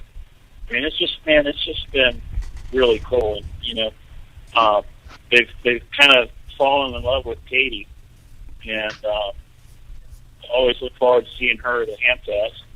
Got to see her at Orlando, and it's opened up the world to them, especially to the girls. And it's so cool to see young ladies get involved in a technical hobby that opens up the world to them. Because so many times little girls don't think that they could do that. And the whole ham radio community has opened their arms and almost 100% been receptive to the kids, especially to the girls, and supportive. And it has built confidence like I don't know that I ever could have instilled in, or my wife could have instilled into the kids by ourselves. Well, James, when sometime after Hamvention, we'll have you guys back on the show again. I know they've been involved in a lot of things since they were on last with us. Yeah, I think the biggest thing, they probably want to get on and talk about the K1B Field Day event they're going to do. It's going to be all operated by kids. They'll have get on the air station, and they'll let anybody get on the air. But essentially, it will be a field day entry that is run by kids. And if the Florida QSO party is any indication of how they might do, they may actually put out a pretty respectable sport. Mm-hmm.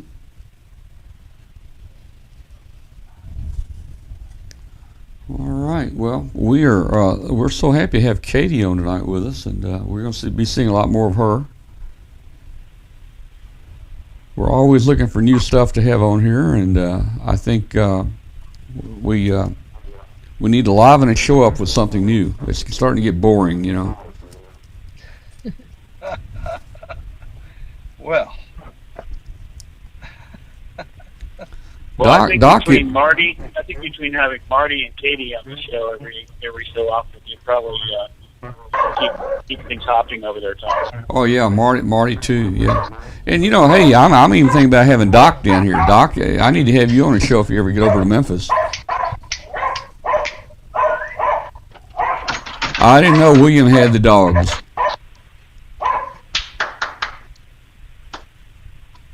Is that Canine DOG? Not light cigars. It's the nerd hound pack. Yeah. So how many people in here worked herd? I know Doc worked Herd Island, Katie worked them, I worked them. Anybody? And let's see. Wait a minute. Let me get my mouse here. Steve here. Steve worked them. Yeah, I got him on 20 meters voice. Wow. Near the end of the expedition. It was ESP level at my end, but they heard me just fine. Yeah, they were really. I worked on a 30. They were really weak. Oh man, really weak. But we made contact. 40 sideband. They happened to just be doing their transmit, and they were listening on 7180 only. That's what they said, only there. And I had the cans in. I heard a QRZ. I threw November 2 Kilo Oscar Juliet out. Threw it out twice. I know you're only supposed to do it once, but for some reason I did it twice. and I'm sitting there, and I'm looking at the TV screen, and I heard Oscar Juliet. Yeah. I was like, I said, "You're 5'9", 59 into New Jersey?"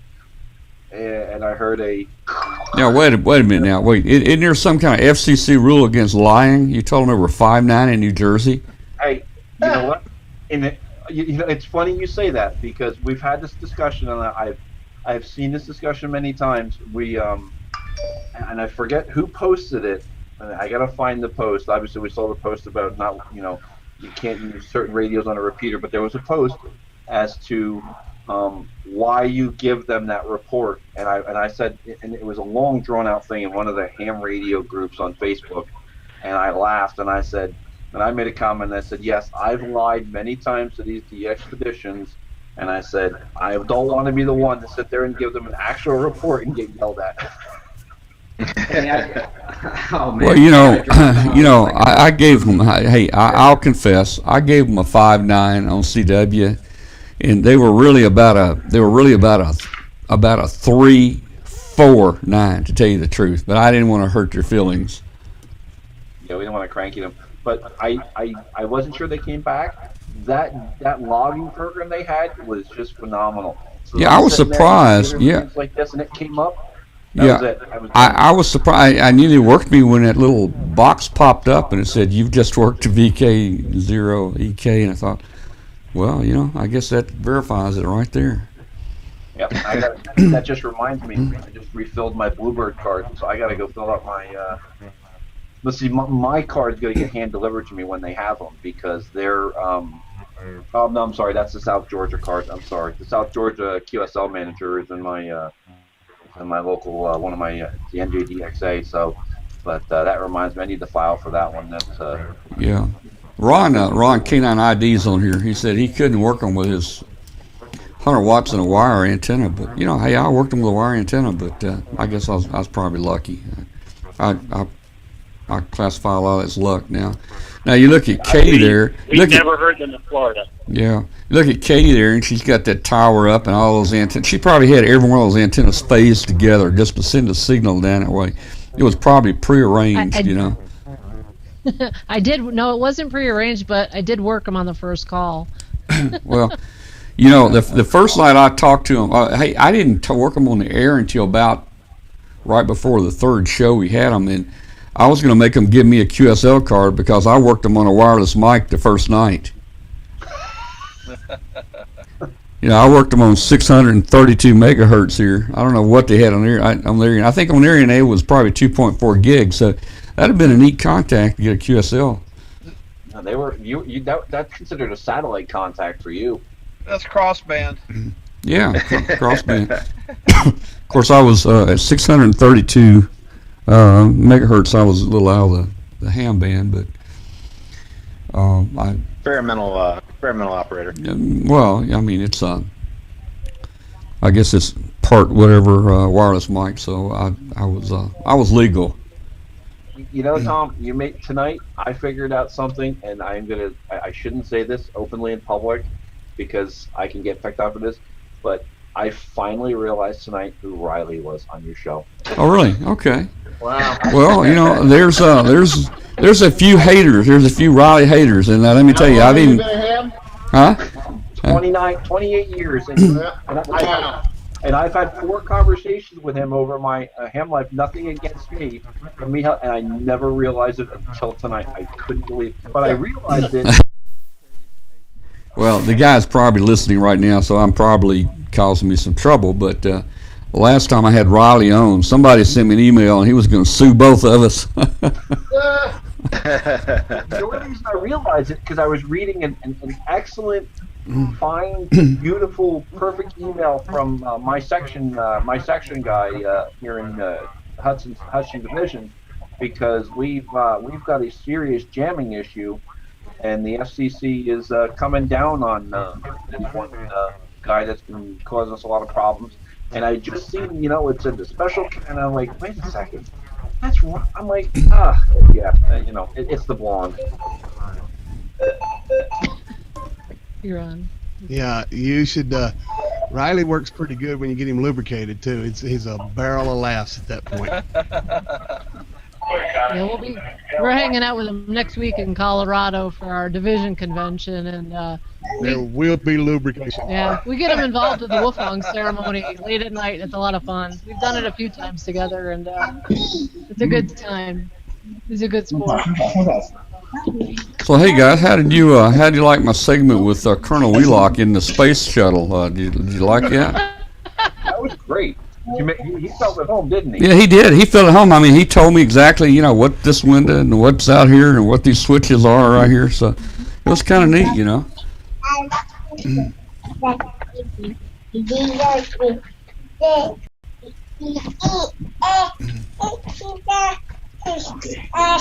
I can tell you, Jerry has his hands full every Tuesday night. I know that.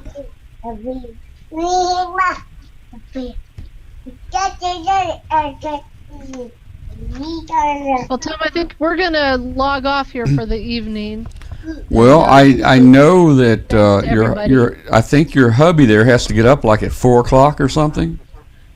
Yeah, pretty early, right? And I get up not too long after him to help him get out the door. So. All right. Well, hey, Katie, we enjoyed. Wrap things up in this household and get ready. Well, we enjoyed having you guys on here tonight. It was a lot of fun. Thanks for joining us. It was a lot of fun. Thank you. Okay. We'll look bye-bye. forward to seeing you guys in Dayton. Whoever yeah, will we'll be see you there. And see ya on Facebook too. Thanks again. All right. Bye. All right. Bye-bye. Congratulations again, Katie. Thank you. Yeah, Mike said I need to paint that pole I'm holding in my space ship here. Usually the pole is out. My daughter Hope is so excited that guy's going to go back up in space.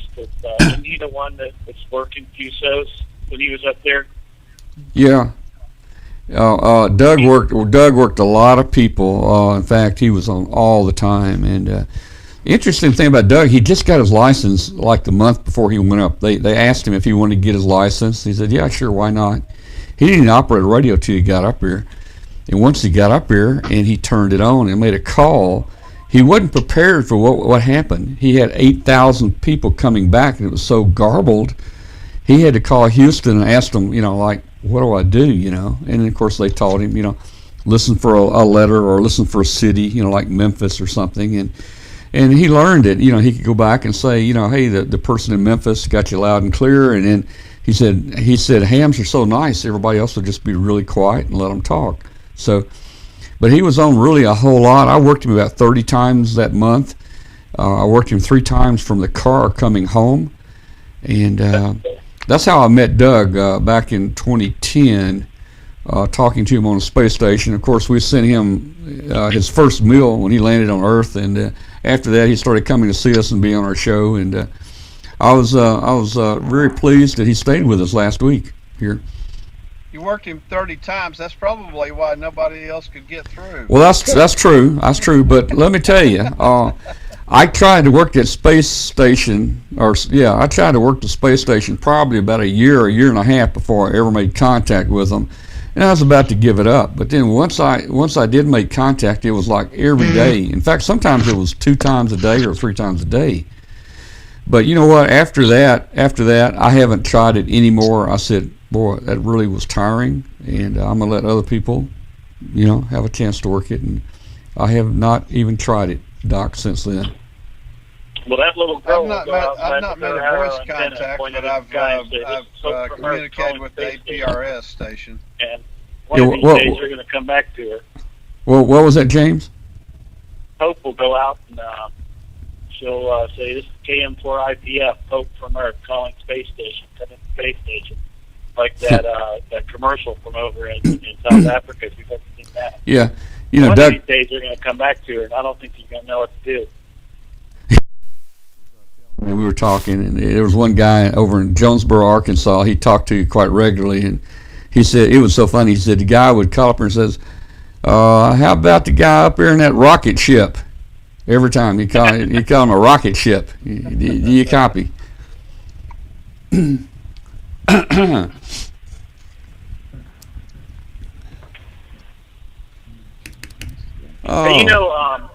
kind of interesting thing happened today. I was up seeing a client in West Virginia, and I went to lunch, Logan, West Virginia, with a friend of mine. Towards the end of lunch, some guy walks up, puts his hand out to me, and I'm like, hello? And he says, you're Hope's dad. And it turned out to be a ham that Hope's been working on a satellite. I don't know how he recognized my face, but he said he saw the Suburban with the call sign and figured that's who it was. So I got recognized because of my kid.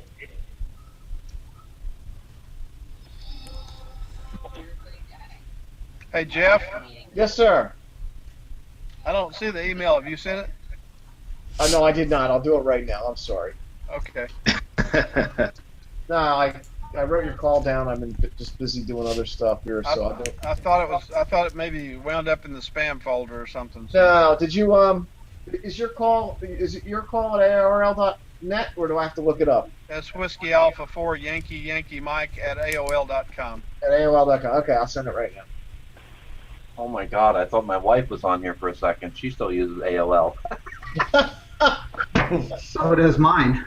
I still have an AOL address, but I don't use it.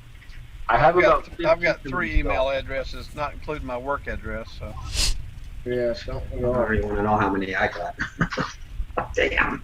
I got I have 15 Gmail accounts. So 15 times 15 is what? That's how many gigabytes of online storage. Thank you, Gmail. It's at AOL.com, right? Yep. QSL. All right. Alrighty, guys. Well, I'm going to bail on here. I got stuff to do, and all right, Steve. A plumbing emergency. All right, good to hear you, Steve. Good to hear you. We'll see. Sir. Maybe updating. Yeah, well, I'll be updating. Yeah, come on, sis. You got it, buddy. Thanks. All right, guys. We'll see you. Good night. We'll see you later. Good night. Peace out, Cub Scout. Deuces. 22. Hey, just so you know, I used to be on the Deuce, but the Deuce in this area, they're you don't want to be a part of them. They're not. There you go. All right, I'll see you guys later. Bye bye. Take care. Yeah, I don't know if you guys heard the news or not, but right before showtime tonight, Ted Cruz dropped out of the race. Oh, he did. Why are you playing, man? He did. He really did. He gave a speech. He dropped out. So it's a sure thing now for Trump. It's a sure thing for the Donald. Mommy, are you kidding? Not kidding. Now, I think somebody said, but I mean, he's only got like 140 votes. So I don't know. Wow. Yeah. So I guess Indiana has a primary today. Yeah. Trump beat all of them big time in Indiana. Trump had like 52 or 54%. I think Cruz was in like a 34%, somewhere like that. So I thought Cruz would stick it out a little longer, but he dropped out tonight. Wow. Isn't this like? No, are you kidding? Are you really? I'm not kidding. Look it up. Look it up on the internet right there. Wow, that's. I mean, news that you get on Amateur Radio Roundtable is always vetted and true. We make nothing up here. Now, let me say that 99% of all of our stories are true. Yeah, that's all, folks, according to Drudge. Yeah. Wow, that surprises me. I'm not. That he would drop out. I thought he was. I mean, the way I saw him talking yesterday, with his wife next to him, and Carly Fiorini, and whatever it is. Well, yeah, probably sunk the ship. Well, yeah. Well, we're going to need a lot of workers. We're going to start on that wall here pretty soon. So, I don't know. I'm retired. I may go down there and work 6 months, but I'm going to help build that wall. We're going to make that thing real. We're going to make that wall real high too. You're going to make it real high. I'm thinking about 300 foot. There you go. Put a nice beverage on top of it. 300 foot. We're going to on the top up here, the cement. We're going to put broken bottles in it up here and barbed wire across it, electrify it. We should have and then on the other side, if you jump over, we're going to have a moat, and it's going to be full of Georgia and Florida crocodiles.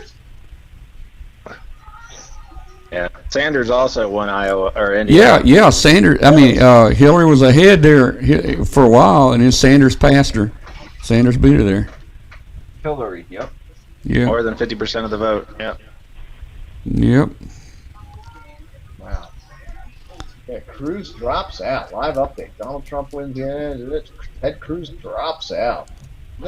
No shit. I just saw a great Facebook post. It's from a fellow ham. I go outside to plant seeds in the garden for 2 hours. I come back inside only to find out I'm in the twilight zone. Cruz has dropped out of the race. Trump will be the GOP nom, and Bernie won Indiana. What happened? What happened? That's Amanda. I think you guys know Amanda K1DD, and that was hers. No kidding. Yeah, it was funny though. Hold on a second. Where does Amanda stand? Because I don't know. You know what?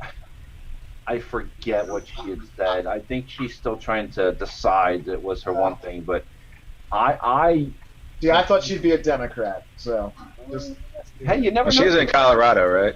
Yeah. Yep. Oh man, the Colorado better watch out. I imagine Cruz is going to enforce the federal marijuana rules out there. Oh, well, see, that's ridiculous.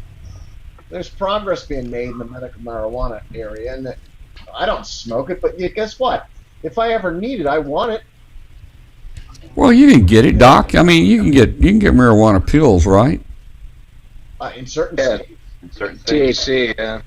I mean, can't you, Doc? I know in Tennessee you can get them. Well, for certain medical diagnoses, it's most useful actually for seizures, but it's a different kind of THC. See, I think my daughter, back when she had that cancer, she had some pills, some little round pills, and I think they were marijuana. Yep, that's the THC marijuana pills. Is that what that is? Yep.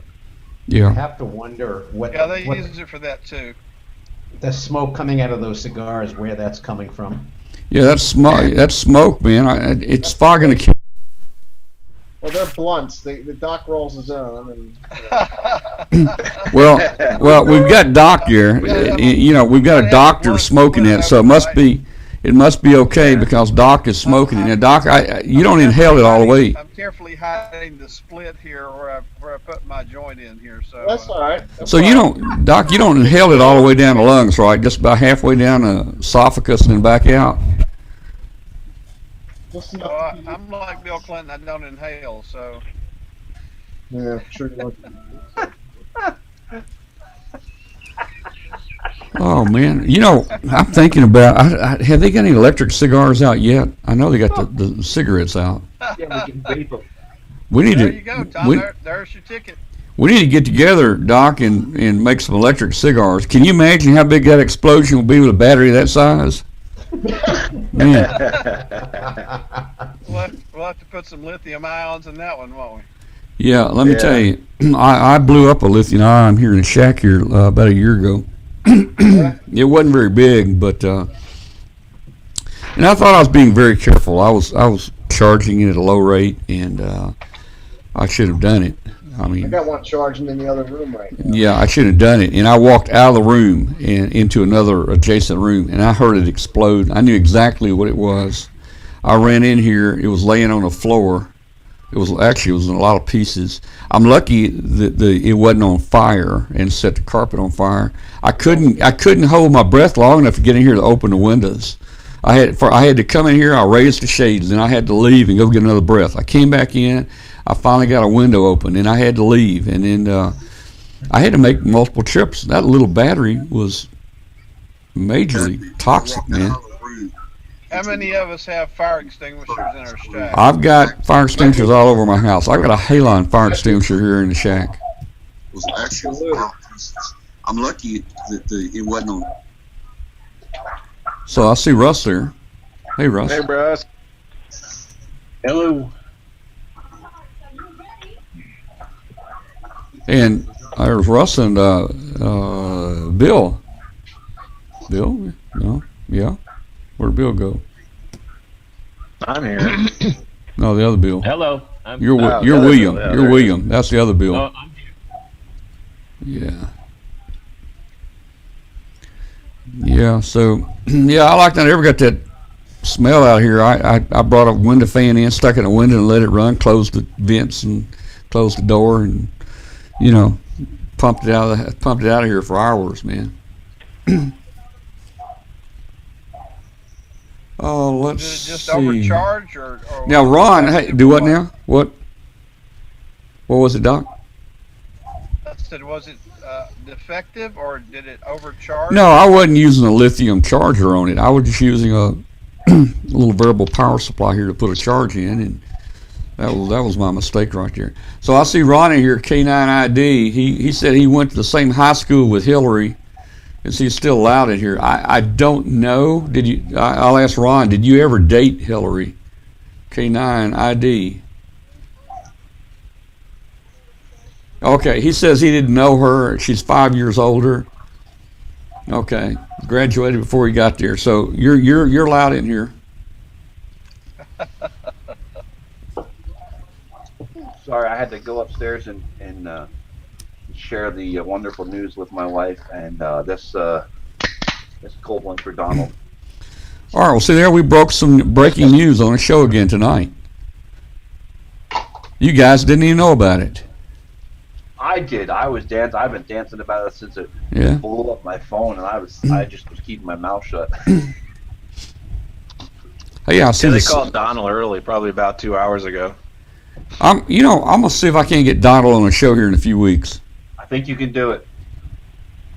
Might be. Well, able he'll to. just call in though, because that's his MO. I'll send him a tweet with the phone number, telling him to call in. He likes the publicity, so maybe he'll call in. Yeah. Hey, James Lee, you still on the phone? Yeah, I'm still here. Okay. We've kind of forgot about you. No, I'm just listening and driving. Yeah. And I'm looking there at William. They're out in Montana, and the sky's getting dark blue back there. The sun's going down. Yeah, it's starting to get dark. I have the computer's giving me my backlight. Yeah, so. yeah, it looks pretty good. Yeah. I see we got the memo. I'm at least wearing red. Yeah. The show color today, right? That's the color. I missed the memo. Yeah.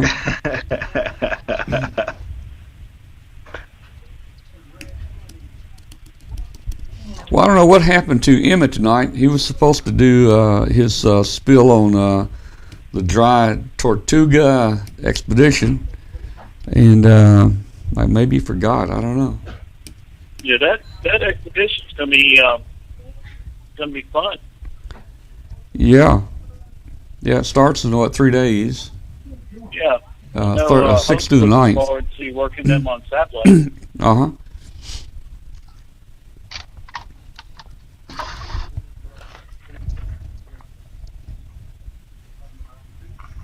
I guess that has its own IOTA number then, huh? Oh yeah. I think they do. Is that James?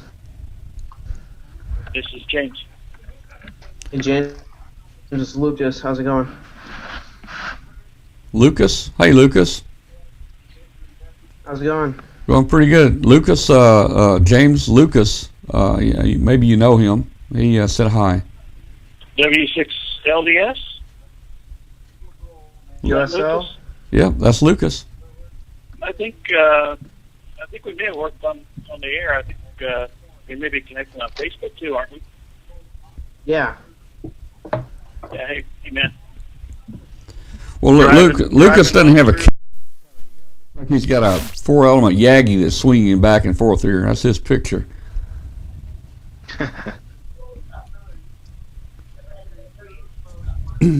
Oh, quick! Jeff's gone. Take the flex. Quick, run. I've got Jeff gone. Yeah, I got to talk to him about putting that Maestro in the updating the wheel. That thing's cool. The Maestro is cool. Yeah, the Maestro. Yeah, he needs to update the wheel. Right now, I'm in here for this Flex, but I don't know about the Maestro.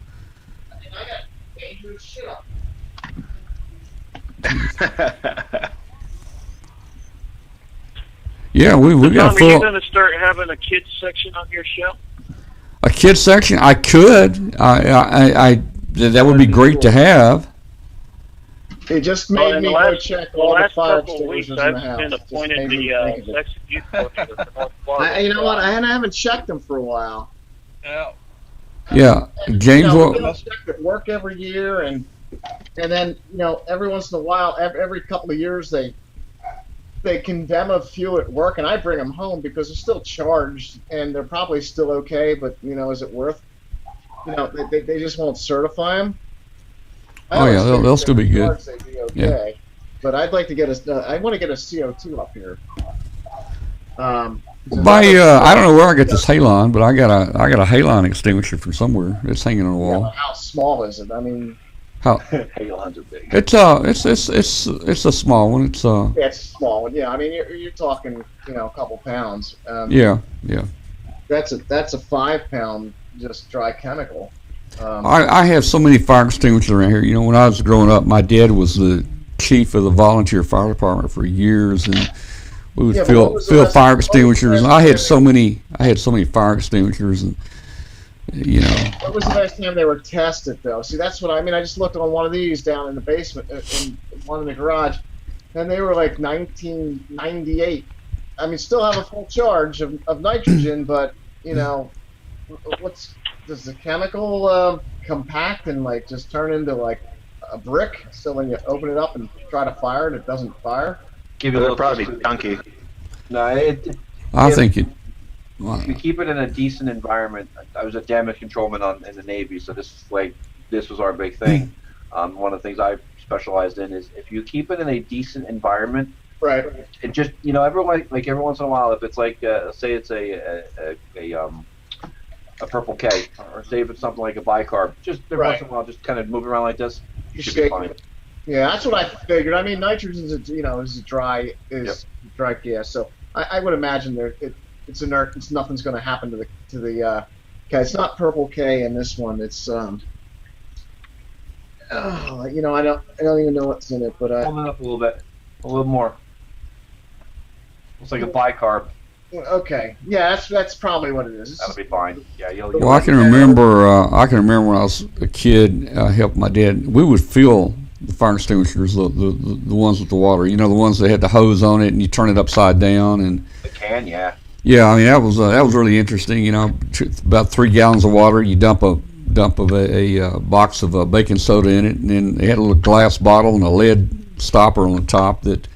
Oh, you're talking about the soda. Yeah, this would be sulfuric acid in the glass bottle with a little lead top on it. Screw the top on, and of course you turn it upside down. It generates. I've got an old copper one, collector's edition type thing in the basement.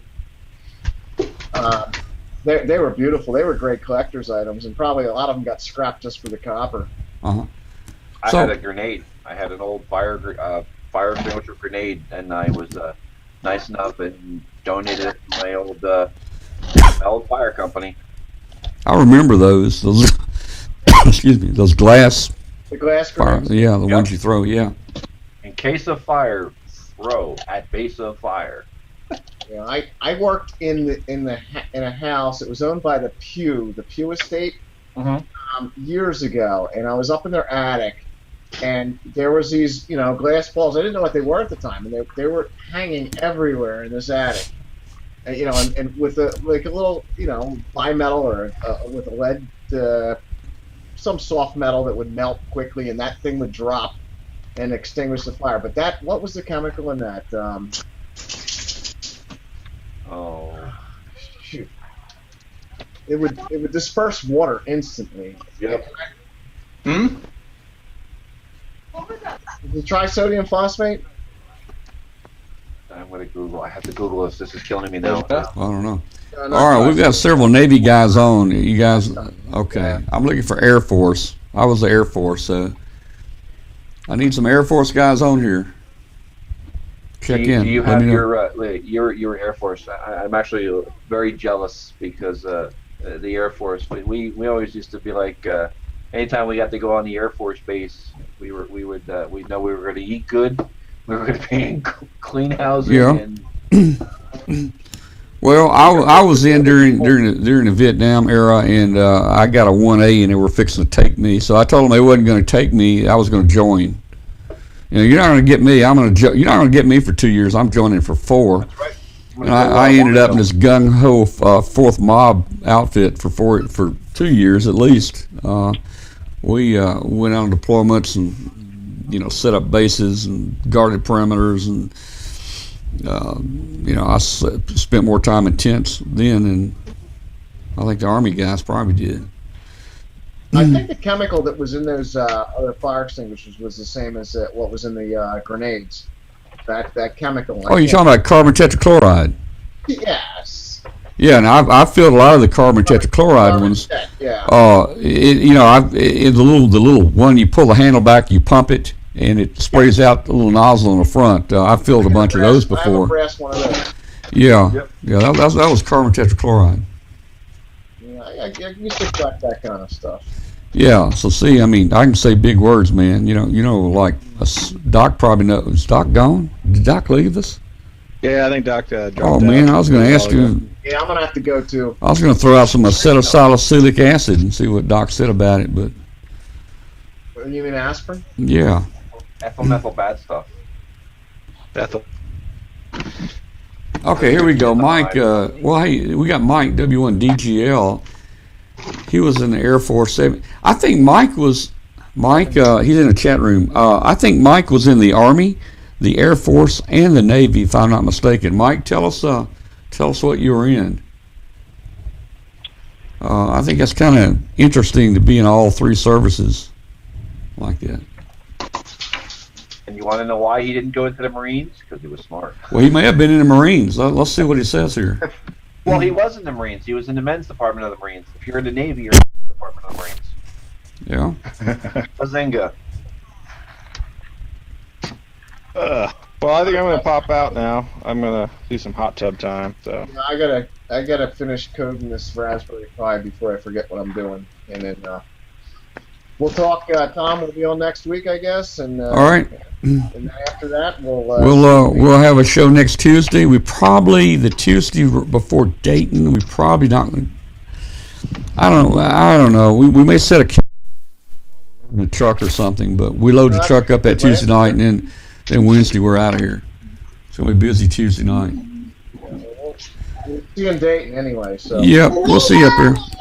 So I'll say 73. I'm gonna go ahead and get off too, and get me a peanut butter sandwich, I think. And James, if you're still on there, I'll say 73s to you. Yeah, we're here. I'll say goodbye. Let's see. This next Tuesday. If you want to stay on, I'll leave you on for a while. I'll just leave and get me a peanut butter sandwich.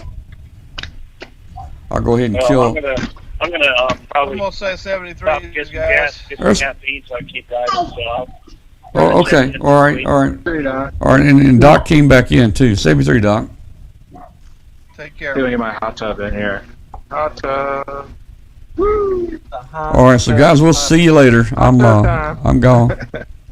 Bye. Hot tub time. No Q says from the hot tub. So why not? I'll see you guys next week. Don't you have one of them waterproof phones? Yeah, I don't want to find out. Yeah. No dedication, my man. Killing me. True that. I'm hoping I'm going to try something new tonight. I'm going to try PSK or Ready. Maybe somebody will actually be there.